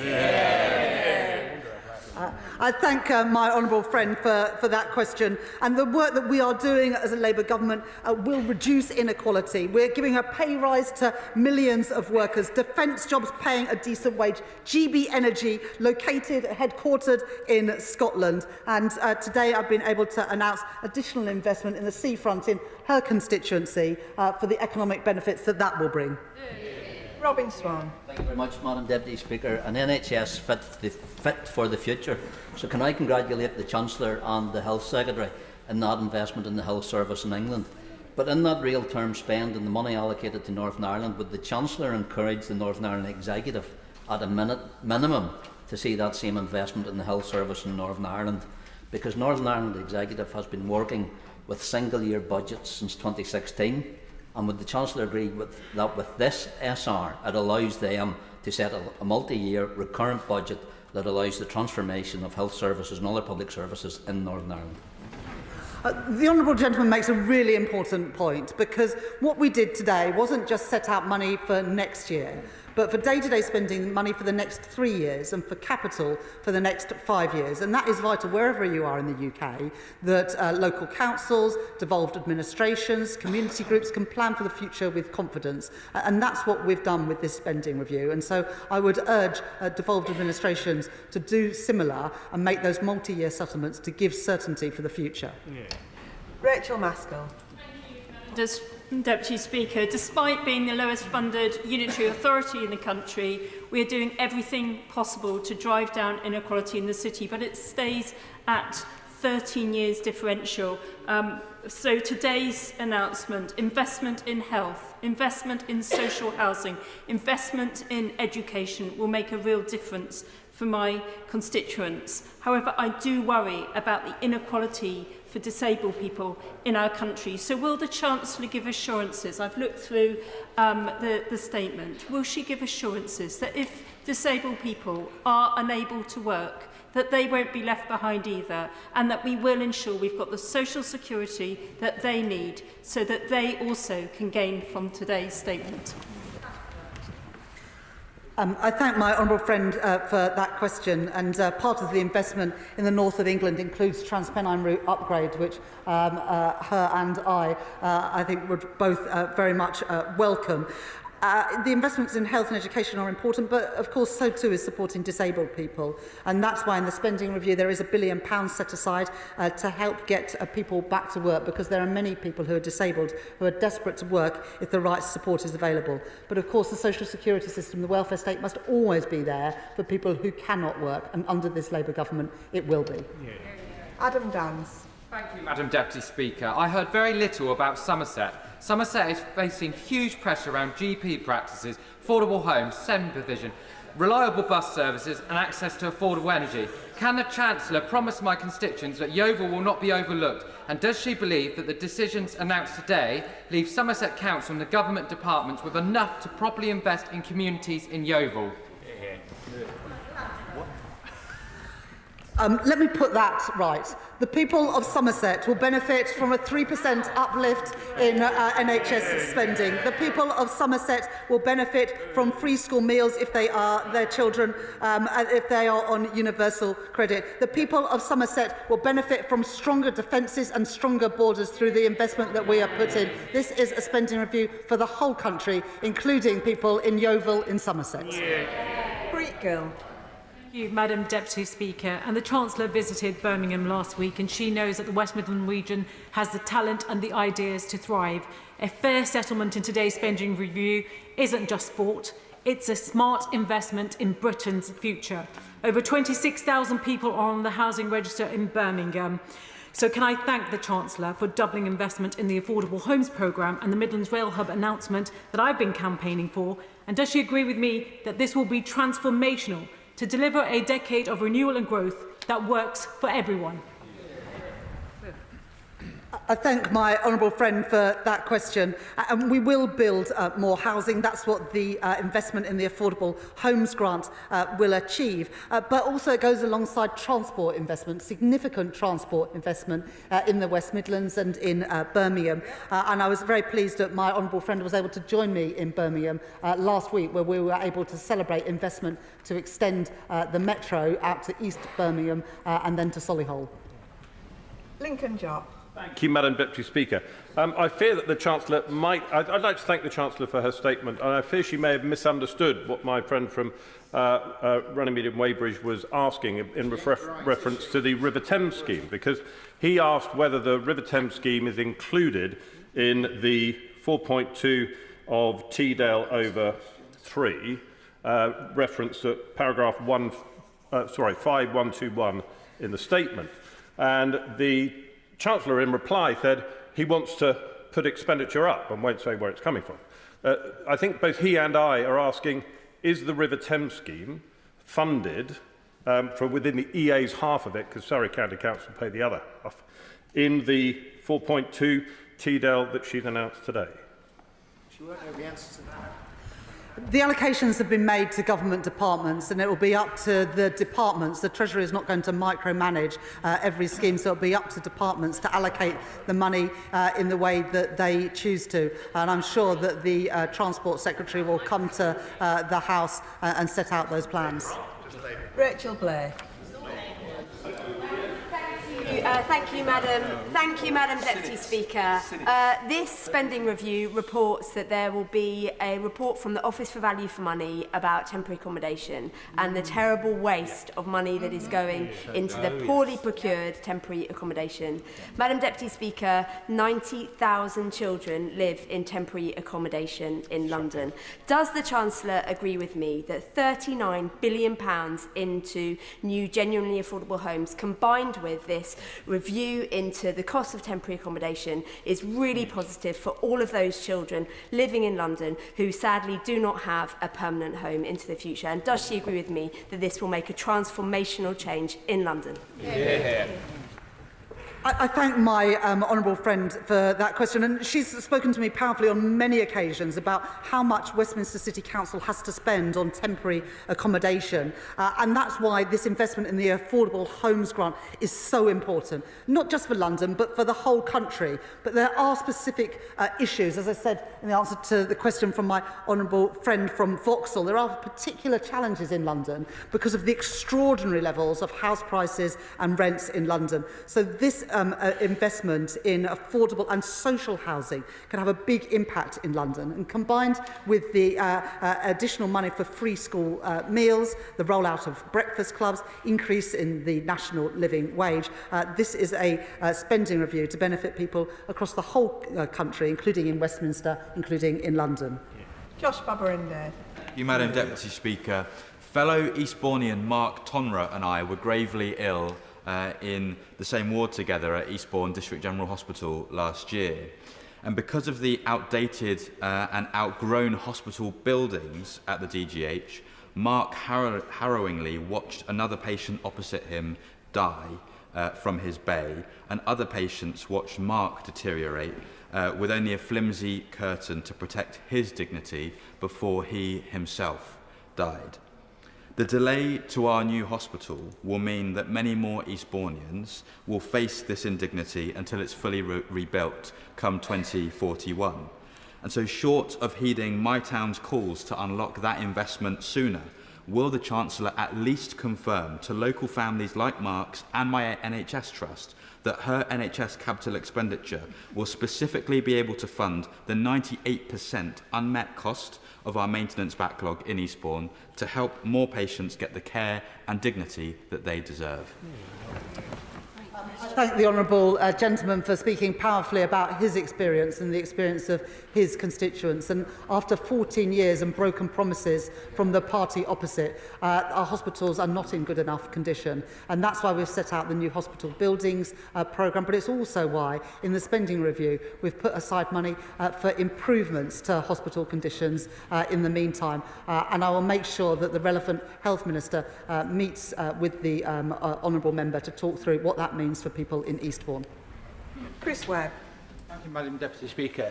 Today's announcement was a great day for Blackpool. I believe Blackpool got mentioned more than any other place in the country, and the Chancellor will know the issues we faced from when she joined me in Blackpool last year and saw for herself the deprivation and the damage of 14 years that the Tories did to our town. So we should confirm today that this is just the start and the beginning of a new investment for deprived areas like Blackpool and across the country. Now we've got a Labour government and a Labour Chancellor in charge. I thank my honourable friend for that question and how you always passionately argue the case for Blackpool. And yes, there is deprivation in Blackpool, but there is also huge opportunity. And that's why we are backing Blackpool with the investment that we're putting in the spending review today. Jim Allister. Thank you, Madam Deputy Speaker. Why does the Chancellor think it appropriate to pledge £50 million on a preferential basis to a sporting organisation which has a political objective as its first and defining attribute, and which has named some of its sports grounds and its trophies after IRA terrorists who brought such death and destruction to Northern Ireland, while other sporting organisations are required to make do with what they were allocated in 2011. Does the Chancellor not see and agree that £50 million could make a far better contribution to meeting housing need and particularly social sewage infrastructural needs, which in my constituency has brought much of building of new housing to a halt? What is the priority here when matters like that are ignored? Alongside the investment at Casement Park, we've also made a record investment with a record settlement for the Northern Ireland executive in the announcements that we've set out today. In addition to that, substantial investment in the defence sector, including in Northern Ireland. So there is plenty of money going into Northern Ireland. It now needs to be spent wisely. Alex Barris-Curtis. Deputy Speaker. Thank you. And can I commend the Chancellor on her statement and pay tribute to her, to my right honourable friend, the Welsh Secretary, and all my Welsh Labour colleagues for their advocacy for standing up for Wales at this spending review. Can I particularly welcome the investment in coal tips, which will be really important in constituencies across Wales, and in rail. £445 million, turning the tide on 14 years of underinvestment by the 4 Conservatives left on the benches opposite. Can I take the opportunity to use her good offices seeing she is here, given this substantial rail investment that has been announced, whether she will offer her support to a campaign in my constituency for Ely Mill Station to be built. Now that all those stakeholders have the money they need, they can get on with it, can't they? We did announce 2 new railway stations in Wales today with the £445 million. And in the 10-year infrastructure strategy that we'll be publishing next week, we'll be setting out more details of investments right across the UK. And I'm pleased as well that he welcomes the £118 million for that coal tips work, which I know is so important and so many Welsh Labour MPs have lobbied me about over the last few months. I'm pleased that we can deliver for your communities in Wales. Vicky Slade. Thank you, Madam Deputy Speaker. I declare my interest as a sitting councillor. I know that local government will be pleased to see that there is an increase in spending and to have that clarity. But one area alongside social care which will sink councils is an area we have no clarity on. And that is the statutory override on special educational needs, which was promised time and time again, and we were hanging our hats on having it today. Can the Chancellor tell us what is happening, and can we give security to councils on special educational needs? The Honourable Lady makes a really important point that there's not a single MP in this House that would not have heard harrowing stories around parents desperate to get the support for their kids with special educational needs. And the Secretary of State for Education will be bringing forward a white paper to make the reforms that are desperately needed. But we'll make sure that we do that in partnership with the parents and children who are most affected. Chris MacDonald. Speaker. The Chancellor of the Exchequer may remember that the last Conservative Prime Minister boasted about moving funding from Teesside to Royal Tunbridge Wells, and I'm pleased to see that her statement plugs places like Stockton North back into our economy.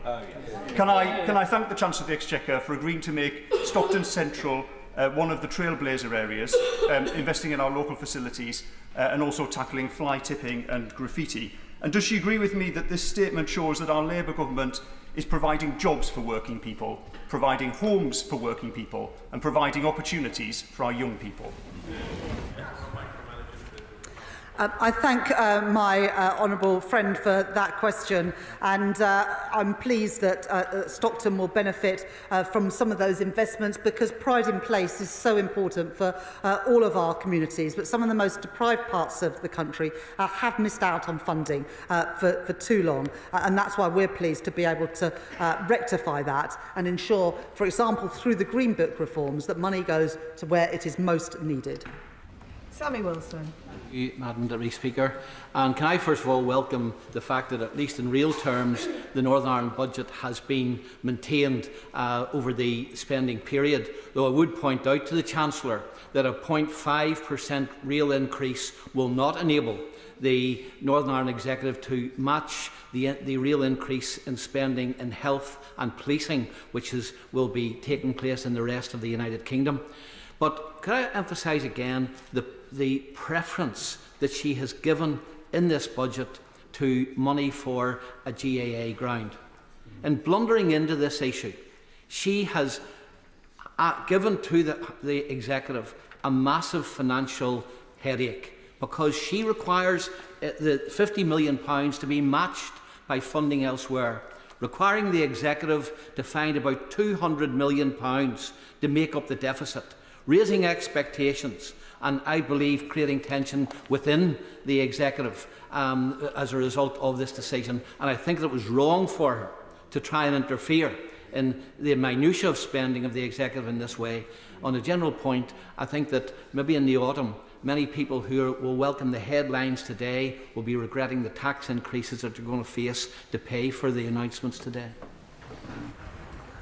Well, the announcements today are all within the envelope that I've already set out through the tax increases and the changes to the fiscal rules in the autumn and then the decisions in the spring statement. All we have done today is allocate the envelope that we already set out. As I said at the time, public services would now need to live within the means that we set at that budget. This does not spend a single penny more or a single penny less than the money that was already allocated. And on the specific issue that he's raised, I'm very happy to pass on what he said to the Northern Ireland Secretary and to ensure that there's a meeting between the relevant Minister and the relevant Members of Parliament. Andy McNair. Thank you, Madam Deputy Speaker. I wholeheartedly welcome this statement. It's a true Labour package that backs Britain and reverses years of declinism and the parties opposite. They seem to have given up on Britain.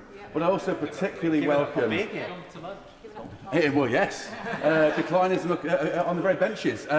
But I also particularly welcome the results of the Green Book review. This will get investment into the places that need it most. And in this regard, will the Chancellor agree with me that whilst it is big projects and city schemes that will get the headlines, it's absolutely vital that the full benefits of renewal are felt in small towns, like those that make up my constituency of Rosendale and Darwin, and that these previously left behind places must be at the forefront of our thinking as we develop local transport and infrastructure delivery plans.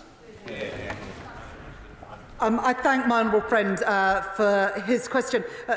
He's one of the many MPs who has spoken to me about the need to reform the Green Book, and I thank him for feeding in his concerns about the ways in which the Treasury has previously looked at requests for investment. And I'm pleased that for the people of Rosendale and Darwin that we can start making a difference to those communities that were forgotten about for 14 years under the Conservatives. I was also very pleased to be in his constituency at the end of last year to open the 100th banking hub on a local high street in his community. John Milne. Thank you, Madam Deputy Speaker. I welcome the Government's decision to widen access to free school meals, a long-standing Liberal Democrat policy. But Castlewood Primary School, in my constituency of Horsham, tell me that they are currently losing 56p for every single meal they provide. Will the Chancellor undertake to fully fund school meals, or else is she asking schools to choose between teaching and eating? I'm really pleased that what we've set out today will lift 100,000 children out of poverty by providing free school meals to an additional 500,000 children. Real terms funding for schools is increasing. Real terms of funding per pupil is increasing to ensure that schools are able to provide these free school meals and the teaching that our children need. Matt Bishop. Thank you, Madam Deputy Speaker. Can I thank the Chancellor for the announcement today of the extra funding for crumbling schools. As we know, schools across the country have been left to fail under the last 14 years of the previous government. Can I ask the Chancellor how establishments such as Forest High School in my constituency, that is literally crumbling day by day and at serious risk of closure, can access those vital funds needed to remain that we can provide the service required for students in the Forest of Dean? Well, I thank my honourable friend for raising those concerns about schools in the Forest of Dean and that school in particular. It's not good enough, the state that schools are in at the moment after 14 years of Conservative government.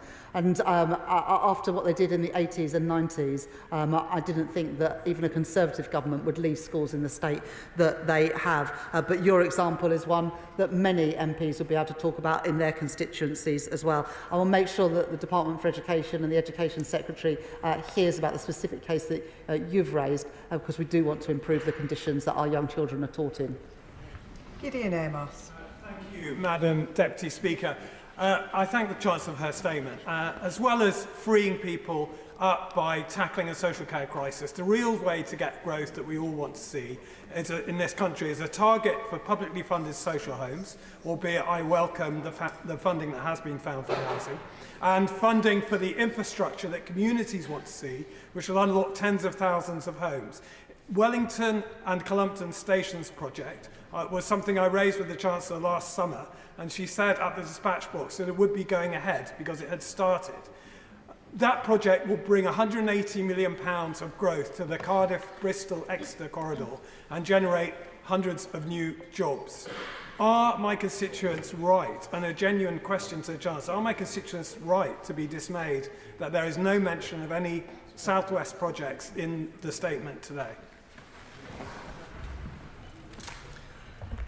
Well, last week we set out additional money for the Mayor for the West of England, and we've also announced today a fourfold increase in local transport funding, which is something that will be available for communities across the country. But the Honourable Member says that he wants to grow the economy. And it's very disappointing then that the Liberal Democrats voted against the Planning and Infrastructure Bill yesterday, which will do exactly that. Yuan Yang. Thank you, Madam Deputy Speaker. I strongly congratulate the Chancellor for the impact she's already had by reforming the way the Treasury works, in particular to unlock the capital investment that we need for the future of our economy. I also commend her for her commitment to our future generations through her funding for schools and extension of free school meals. Will the Chancellor continue to work with the Treasury to change the way that it appraises the benefits of human capital investment to ensure that there is sufficient funding, particularly for early intervention into SEND, particularly for local authorities like mine in Reading and Wokingham? I thank my honourable friend for welcoming the reform we've brought in at the Treasury, the reform to the fiscal rules to unlock money for investment, the reform with financial transactions to enable more money to be spent through public finance institutions, and particularly the reform of the Green Book.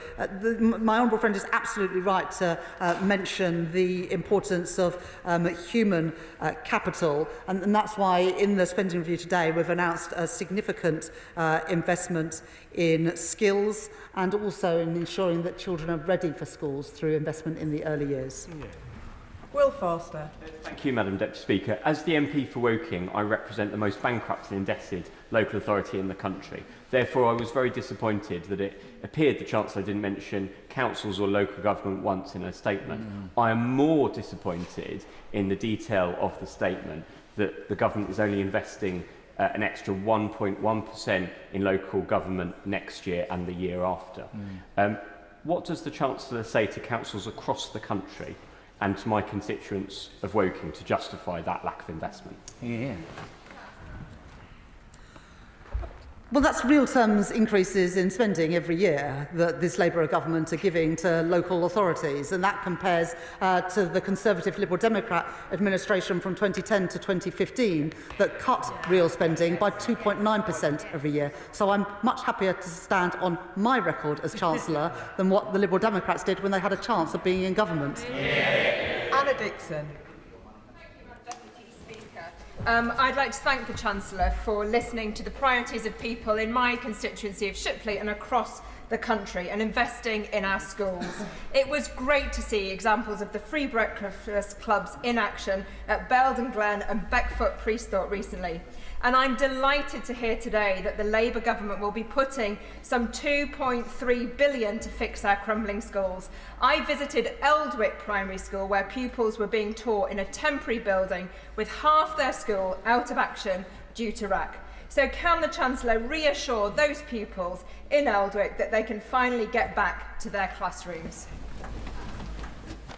I'd like to thank my honourable friend for the passion with which she speaks about schools, which is something I very much share. That's why we are rolling out breakfast clubs at primary schools. It's why we are introducing free school meals for all children whose carers are on universal credit. It's why we're putting real terms funding in to our schools and also in per pupil funding. And it's why we are addressing the terrible situation of children being taught in temporary classrooms and crumbling schools. And I'll make sure that Department for Education hears about the experience in Shipley to hopefully ensure that that school is on the list. Deirdre Costigan. Thank you, Madam Deputy Speaker. A woman came to my surgery in Ealing Southall last Friday, where she showed me photos of the one bedroom she shares with her 4 children. 5 of them sharing beds, living with black mould on the walls, and all the kids having been hospitalised with no doubt related bronchial infections. It's temporary accommodation, but she's been there 10 years, and it's not unusual.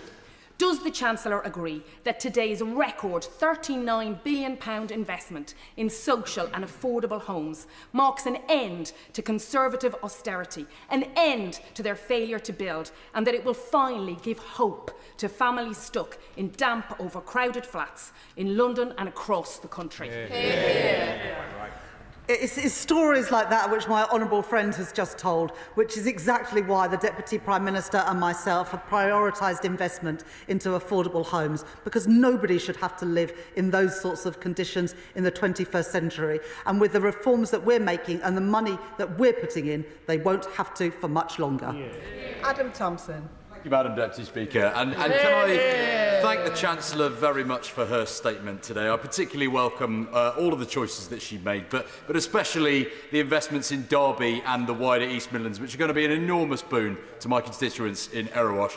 I also warmly welcome her commitment to end the use of asylum hotels in this Parliament. The Tory party let the asylum system get completely out of control. Does the Chancellor agree with me that investment now will result in savings of billions as the system gets fixed? I thank my honourable friend for that intervention. The investment that we're putting into Derby and also into Nottinghamshire is significant. Small modular reactors, investment in defence, investment in fusion as well, creating good jobs, paying decent wages right across the East Midlands. And on the issue of asylum hotels, I don't think that taxpayers' money should be used for this purpose, and that's why we are reducing the cost of asylum accommodation, I think by around £1 billion during the course of this Parliament, and ending the use of asylum hotels. Andrew Lewin. Thank you, Madam Deputy Speaker. It is a source of pride to see a Labour Chancellor announce such a transformative programme for social housing. And my hope is that the boost to the Affordable Homes programme can also be used to help unlock stalled projects, like in my constituency in Welwyn Garden City, where's a Metropolitan Thames Valley development right adjacent to the station that needs to get motoring. So I want to thank the Chancellor for her investment today and ask if she agrees with me that our message to councils and housing associations is that we back you and now it's time for you to build.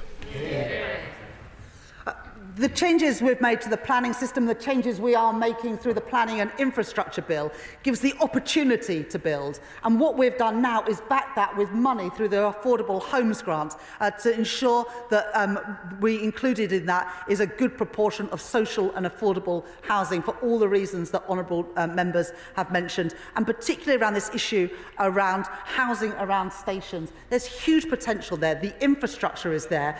We want to have the housing there too. Dr. Lauren Sullivan. Thank you very much, Madam Deputy Speaker. Can I thank the Chancellor for the spending review? And after being a local councillor for nearly a decade, local austerity is over, so thank you. In Gravesham, Labour-led council, we have given thousands of permissions for stalled brownfield sites. Many of these are needed for the homes that we need in Gravesham. Can I seek reassurance from the Chancellor, that this could be supported by Homes England to deliver and retain council, social and truly affordable homes for our community? I thank my honourable friend for that question. I know that there's a great need for affordable homes in Gravesham, and what we've set out at the spending review today, as well as the planning reforms that we've brought in and continue to bring in, opposed by, I think, all of the parties opposite, we can get those homes built for local families in Gravesham. Jack Abbott. Thank you very much, Madam Deputy Speaker. And can I also welcome a huge raft of announcements today, not least the announcement that we're going to be expanding free school meals, which will benefit 6,500 children in Ipswich. But I also want to celebrate the enormous multi-billion-pound green light for Sizewell C.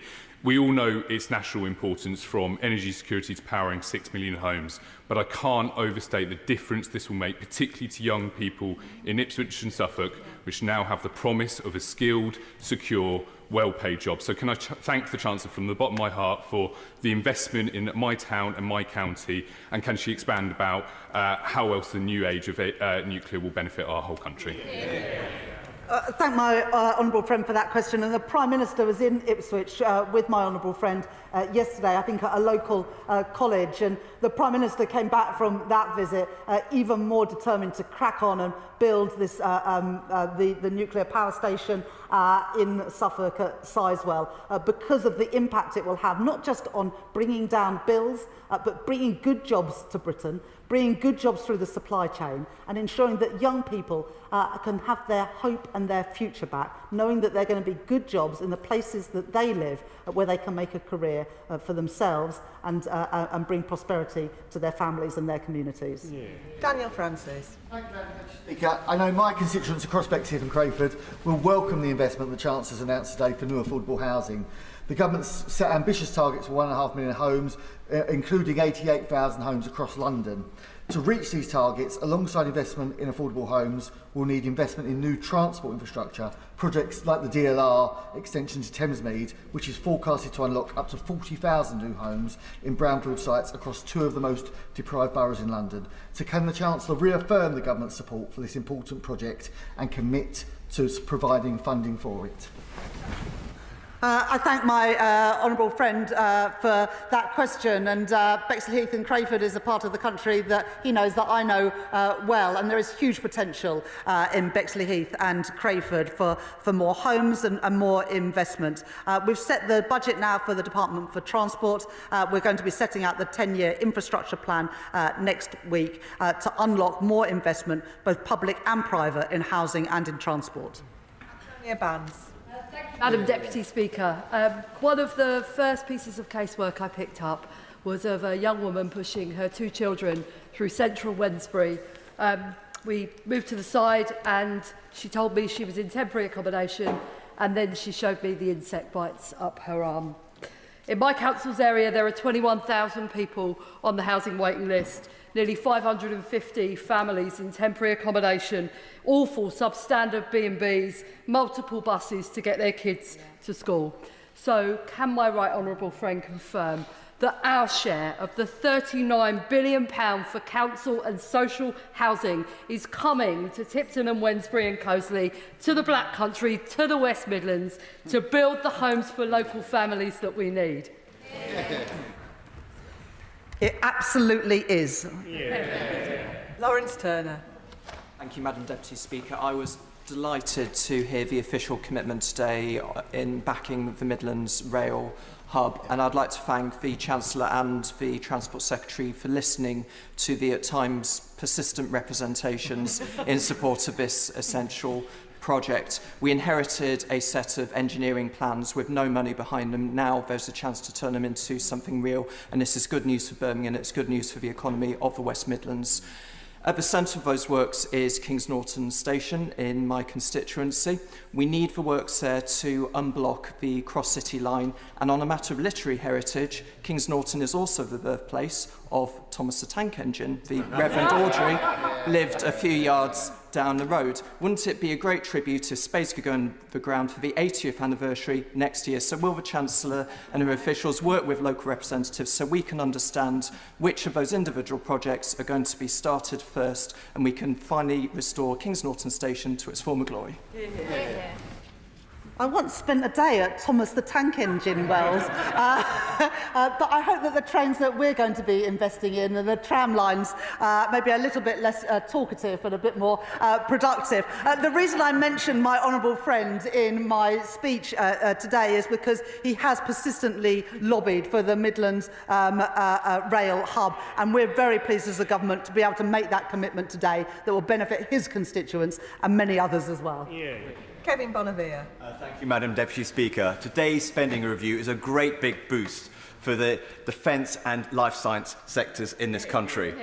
My constituency of Stevenage is a national hub for both of those sectors. This morning I visited the cell and gene therapy catapult with the Minister for Science, Lord Patrick Vallance.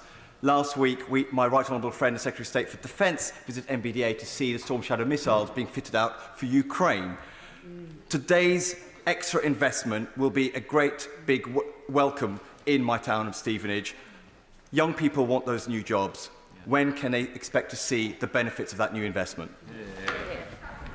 There's huge opportunities in Stevenage, both in life sciences and in the defence sector, to take advantage of the investment that we're putting in, whether that's in R&D or lifting defence spending to 2.6% of GDP in the next 2 years. And I know that businesses working with their tireless local MP will make sure that that investment gets to Stevenage. Sam Rushworth. Madam Deputy Speaker, a third of children in Bishop Auckland live in poverty, and so I welcome today's spending review, which set out how they will benefit not just from the free breakfast clubs, but also the extension to free school meals, for warmer homes, more access to sports and the arts, and also, frankly, that their parents will be getting the pay rises that they deserve under this Labour government. But many of those children live in deprived neighbourhoods, which have seen big cuts to social infrastructure over the last 15 years, including the closure of swimming pools, youth clubs, Shorestart centres for sure, boxing gyms and the likes.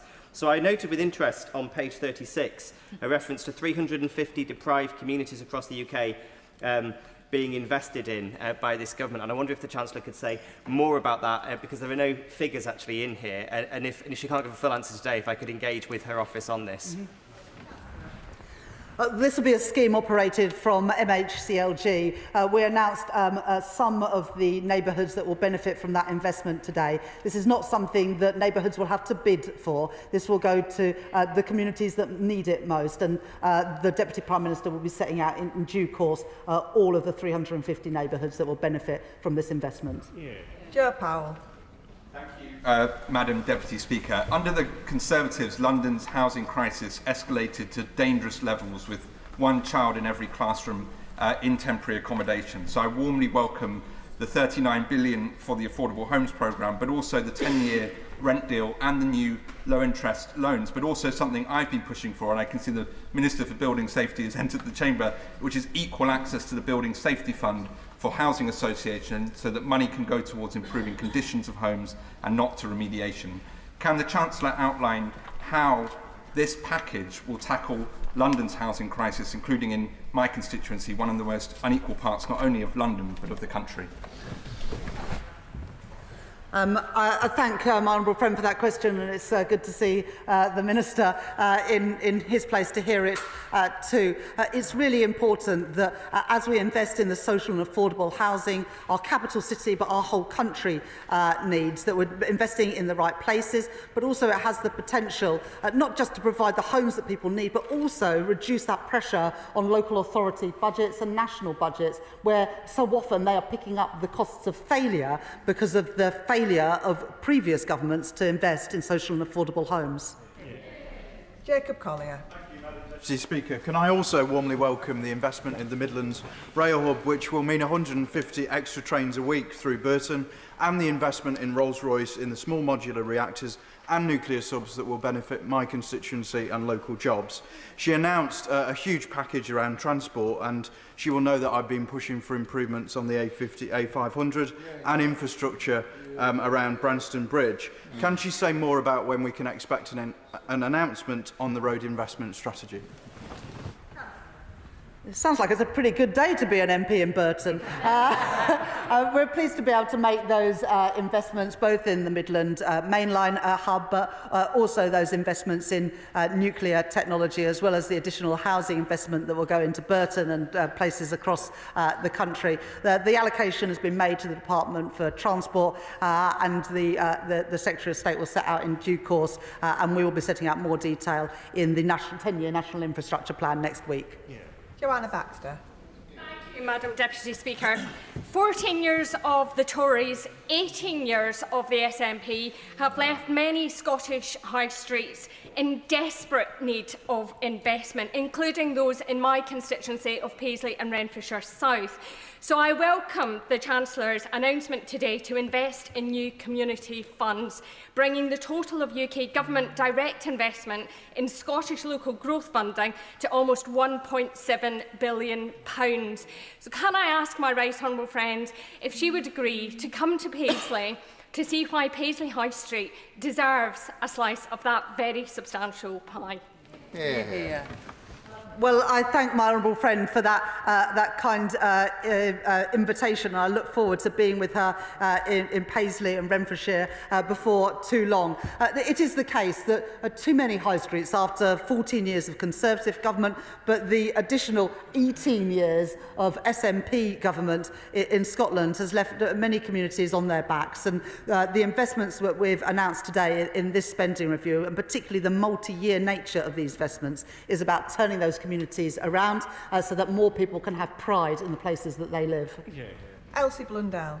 Thank you, Madam Deputy Speaker. I welcome the Government's announcement of an additional £2.5 billion into Greater Manchester. This will have a real benefit for my constituency and the town of Haywood, which will get the tram for the first time. What can the Government do, together with the Greater Manchester Combined Authority, to make sure we get shovels in the ground as quickly as possible? Chancellor. I thank my honourable friend for that question, but I would also like to thank her for the lobbying that she did. Because of the efforts of my honourable friend, Haywood will now get that metro station, and working together with the Mayor of Greater Manchester, we will ensure that those spaces are in the ground quickly so that her constituents can benefit from this additional investment that this government is putting in. Dr Zabir Ahmed.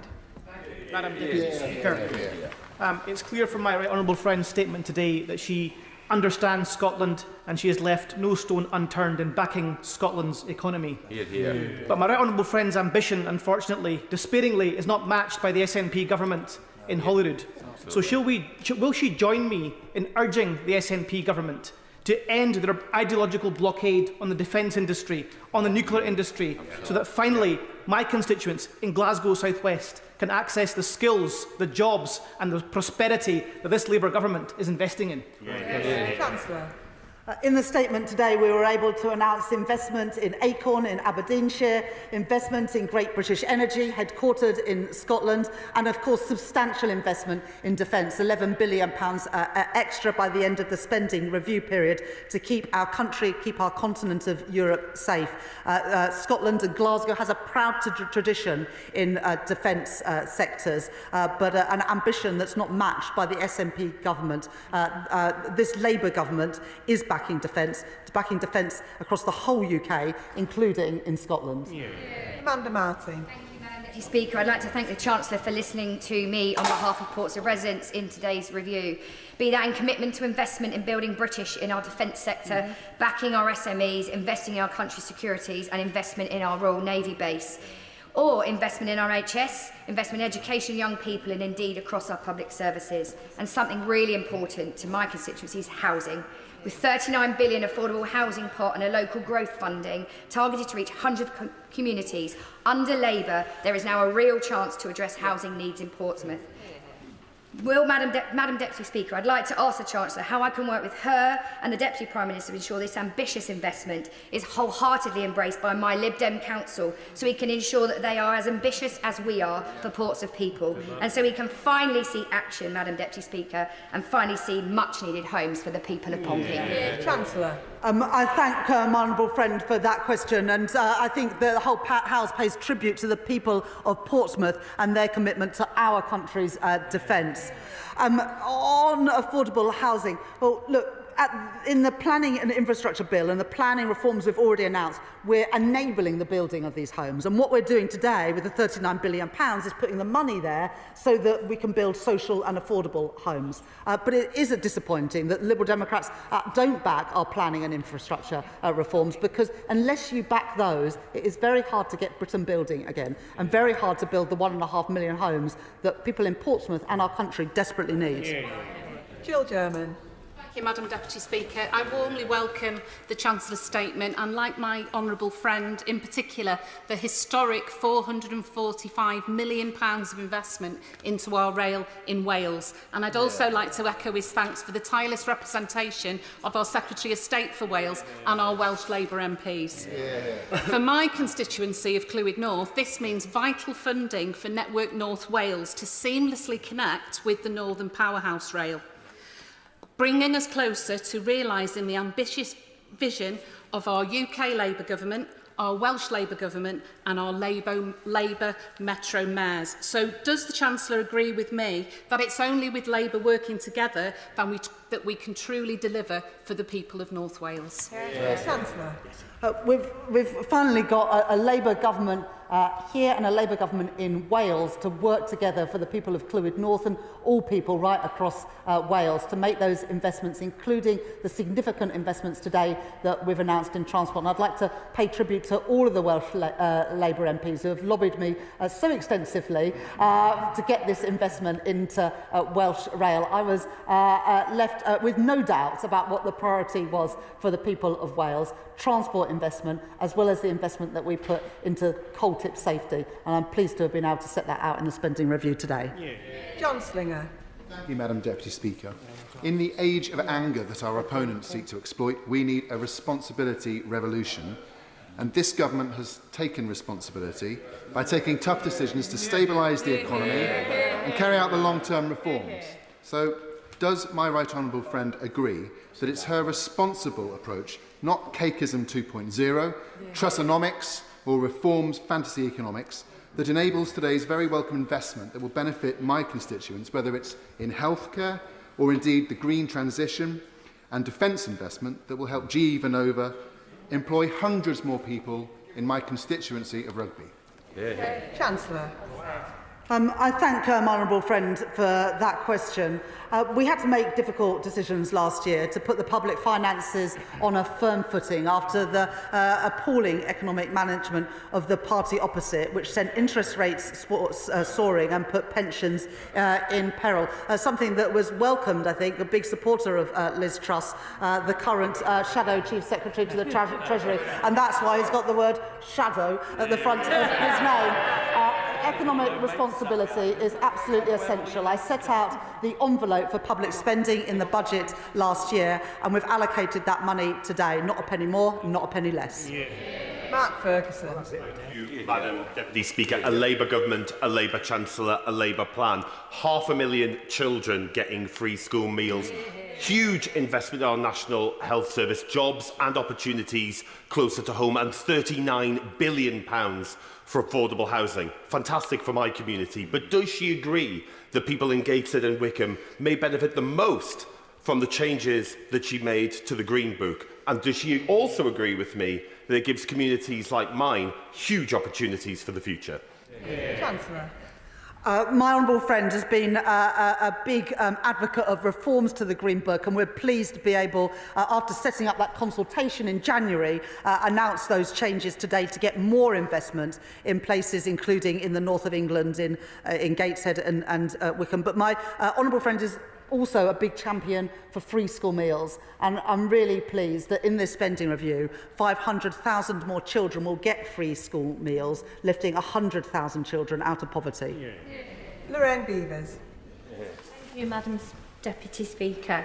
I welcome the government's commitment to investing in Britain's future, tearing up the old rule book which held back constituencies like Blackpool North and Fleetwood for too long.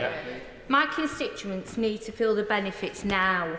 We need better transport infrastructure, including our train line reopened, and more jobs. Can the Chancellor confirm that Blackpool North and Fleetwood will get the attention the party opposite refused to pay it?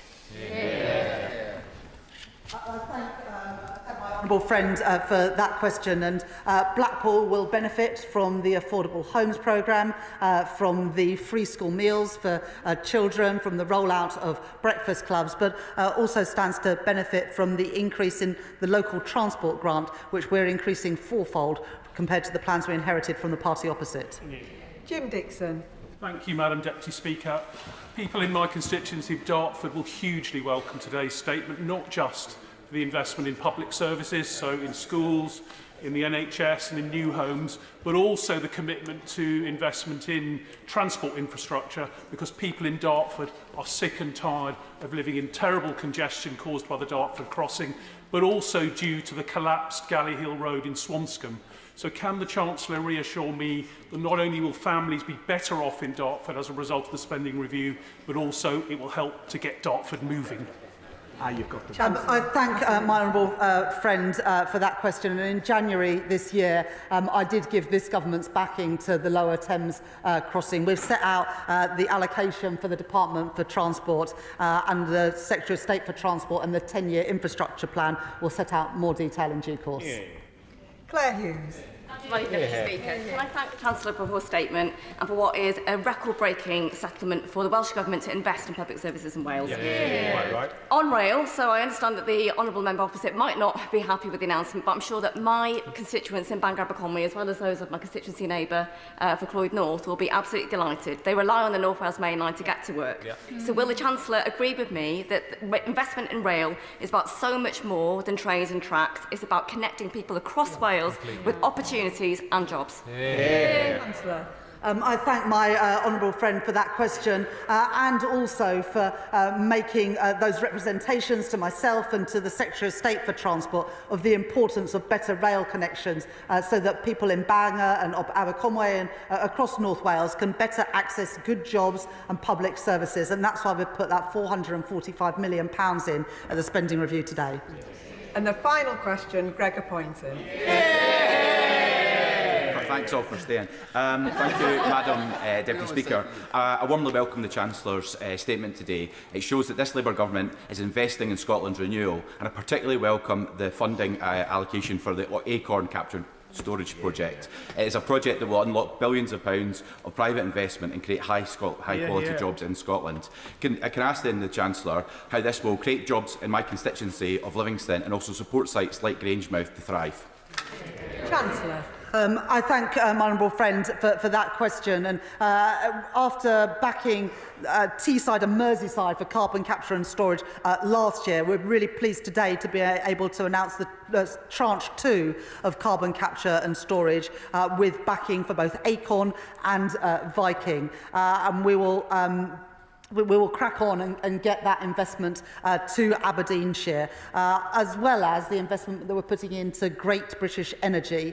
We know the huge potential that Scotland has to contribute to those jobs and industries of the future, whether that's in energy security, defence and so much more. And that's why we are backing Scotland with this spending review. That concludes the statement.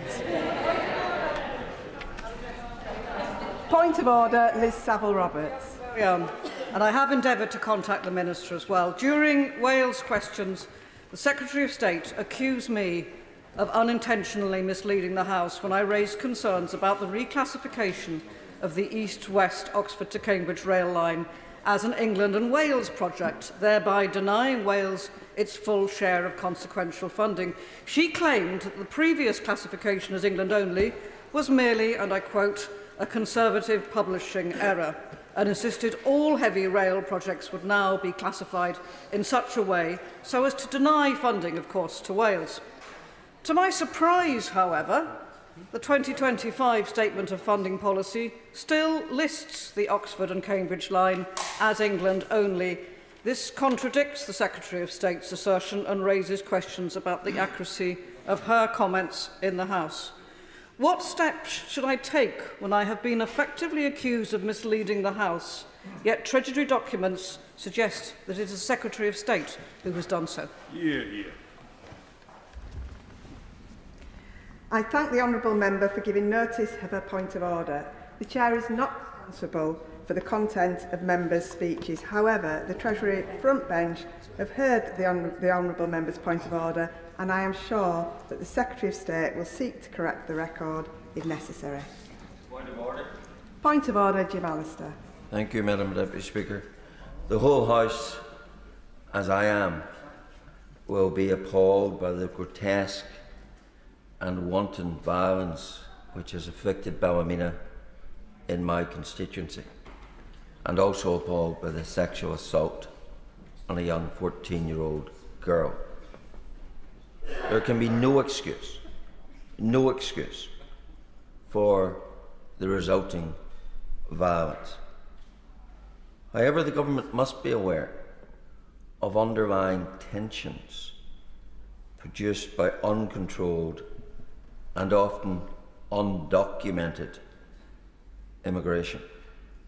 In that regard, would it be in order to ask that the government should make a statement to this House in what it is going to do to constrain the flow of migrants who legitimately travel under freedom of movement from one EU country to another, in this case into the Republic of Ireland, and then pass unchecked from the Republic of Ireland into Northern Ireland, which has been a contributor, particularly in respect of Romas, it would seem, as to the concentration and the problem that has consequently resulted. None of that excuses violence, but it is a matter of concern to many. So can I ask, how can I obtain a statement from the government as to how it proposes to address that gap in our controlling who comes and who goes from our own country? I thank the honourable gentleman for his point of order. I've had no notice that the government intend to make a statement. However, the government benches will have heard his comments and now on the record, and he will also have an opportunity tomorrow at business questions to raise this matter again.